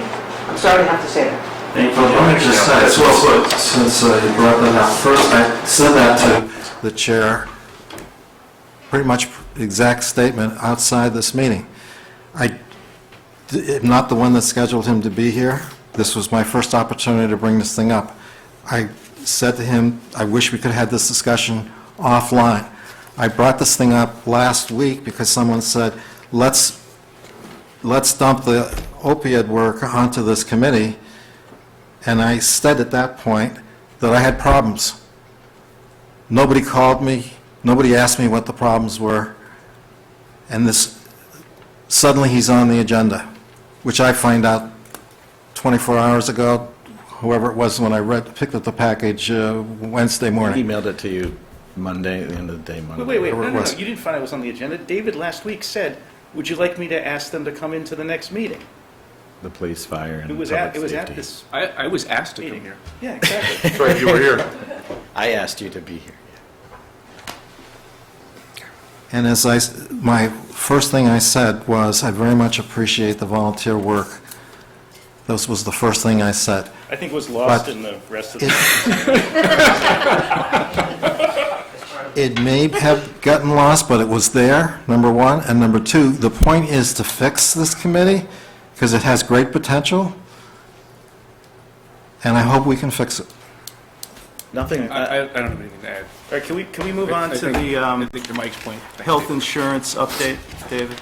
Oh, no, actually, we have a fire truck to sell. Neil. I'll buy 3 minutes. So very simply, we are replacing a fire truck. We have the 1993 CAMI truck that we are going to need to dispose of. We have put this out to bid. The highest bid that we have is from the town of Greenville, New Hampshire, for $30,000. So I believe the conversation tonight is just making sure that the board is aware and is supportive of us selling this fire truck for $30,000. Those funds will go back into the general fund. They don't go back to the fire department budget. And that's about 2x what you estimated you'd get for it, right? I'm sorry? That was about 2x what you thought. I think, again, we ballpark this, we never really know. Last year, we had projected that there would be some sort of trade-in value, and I think it was around $15,000 that we had estimated. And we also said that we would try at that time to market it in other ways, and that's where the auction came from, instead of just doing a flat trade-in on it. This is a great price, let's leave it at that. Yeah. We'll see those taillights in a couple months. You gonna put all the ball tires on this one first before you ship it up to New Hampshire? or- And load them all in the back. That's not funny. So can I We move lost a approval? tire on the last truck. Sorry? Yeah, it didn't make it where it was going. Can I move approval?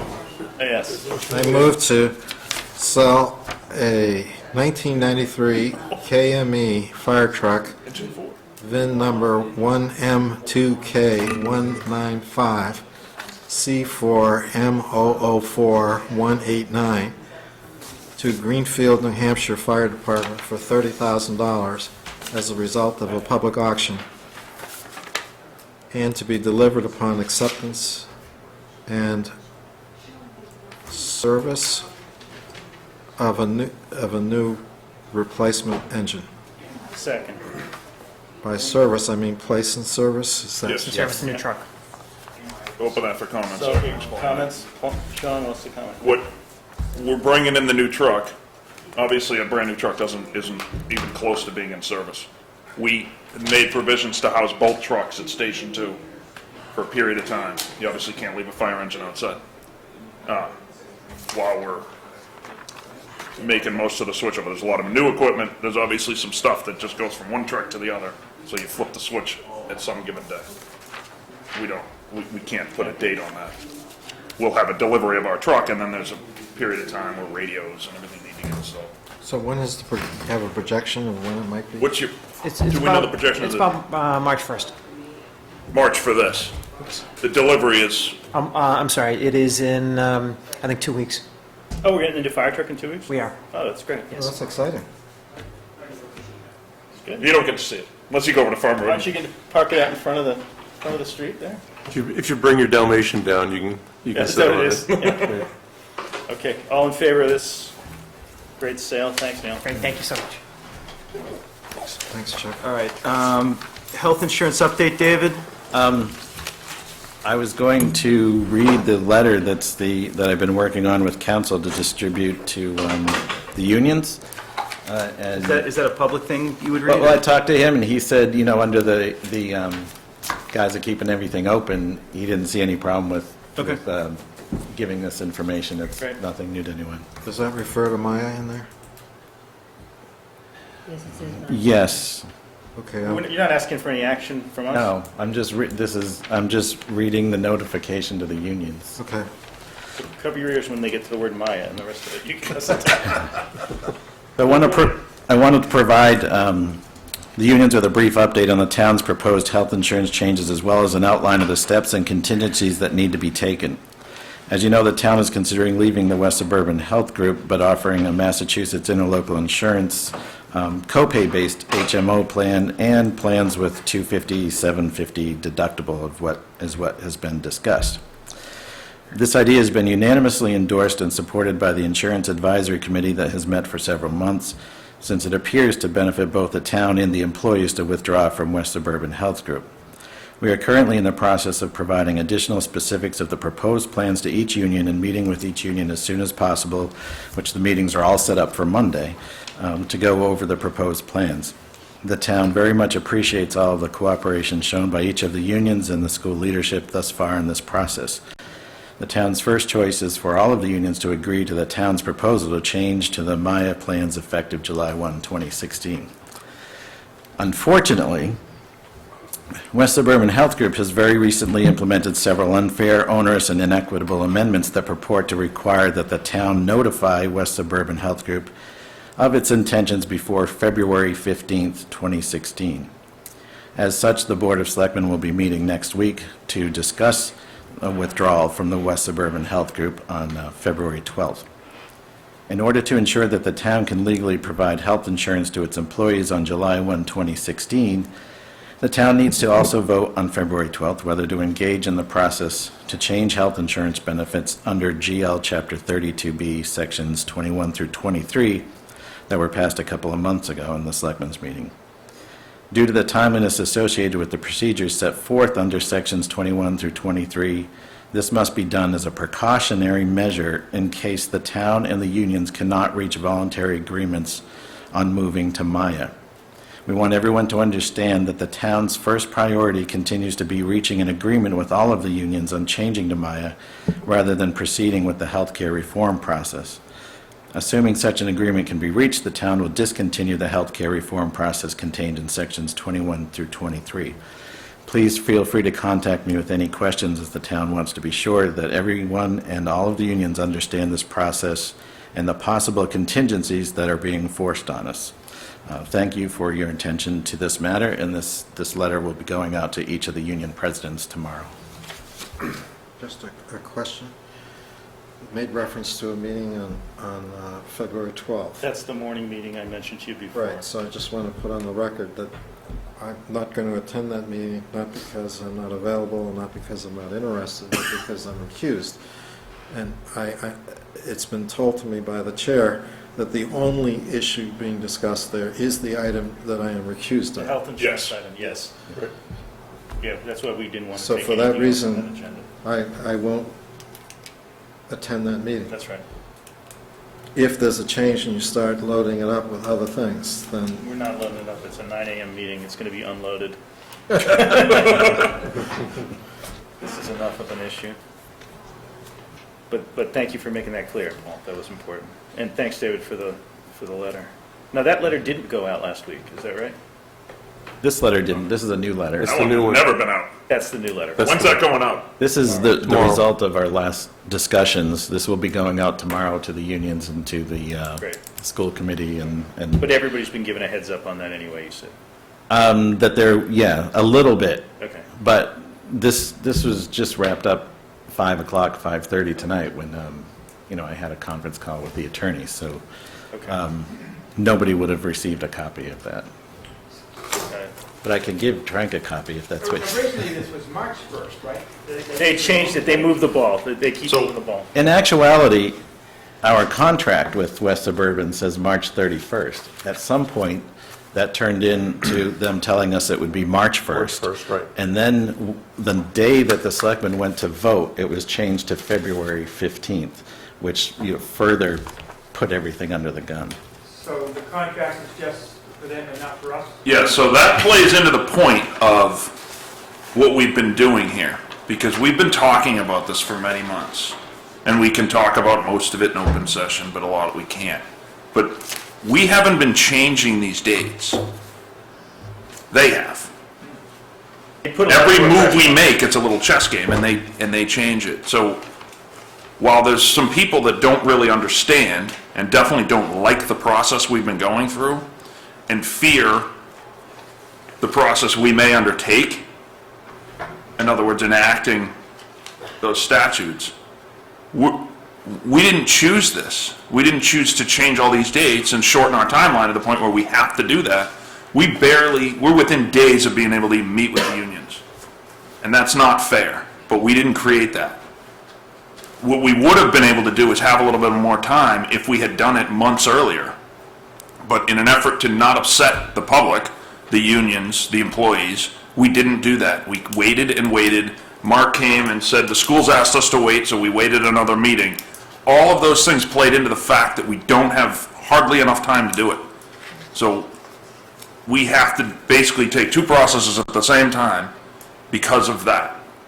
We all sat here through a presentation that Irene and the consultant did, 8 months ago, and laid out a timeline that's forever changed. We waited till almost the last minute, and then last minute became really last minute, because West Suburban is changing the rules. I guess it's legal. I'm not sure if it is. I'm Well, not a lawyer. I think we've got our positions on that too, so Right. hopefully we won't have to test that. Yes, Frank? One other thing about changing the rules is that supposedly West Suburban voted to make the people that are leaving do the payout in July. So like you have claims in June that are paid out in July, and they're going to try to assess the town. So do we have legal counsel working on that? Because that sounds like Yes. changing the rules. Yes, we do, and that's a major change because the town already built up a fund balance in there. We have a share in there already. Right, to pay for what they call IBNR, which is injured but, incurred but not reported. So if we were ever to leave, then that would pay out those claims. Now they're saying that, no, you can't use that fund balance when you leave. You're going to have to pay it yourself. So Frank, we're reporting to you what they're saying. We're not saying we agree Right. with it, or we're going to settle for it, or that we're going to let them do what they want to do. Well, that's something I think should definitely I'm glad you brought use that up. counsel on. Yeah. Yeah. Yep. Okay. We have any more business? What's the agenda? Is there anything on the agenda? There's nothing other than TA report. My warrant. reports. Do we have a warrant for the We do have a warrant. town administrator? I wasn't going to pay David this week, but okay. Move approval. All right, second? Yeah? Yeah, second, sorry. I thought you were I had to moving think on about to that. second. We have 2 meetings already set up, right? 12th and the 16th? 12th and the 16th. Yep, okay. Do we have a 12th, motion? Do we have a motion to adjourn? Actually, do you want me to sign that? Anybody have a selectman report? Only if you do, I don't. I don't. Hey, you? Taft, I need dinner. Yeah, no kidding. We ought to have dinner brought in on long meetings, don't you think? We should. Have dinner brought in. For long meetings, don't you think somebody should bring dinner in? We're gonna eat on camera? All right, do we have a motion to adjourn? So moved. Second. All in favor of adjourning?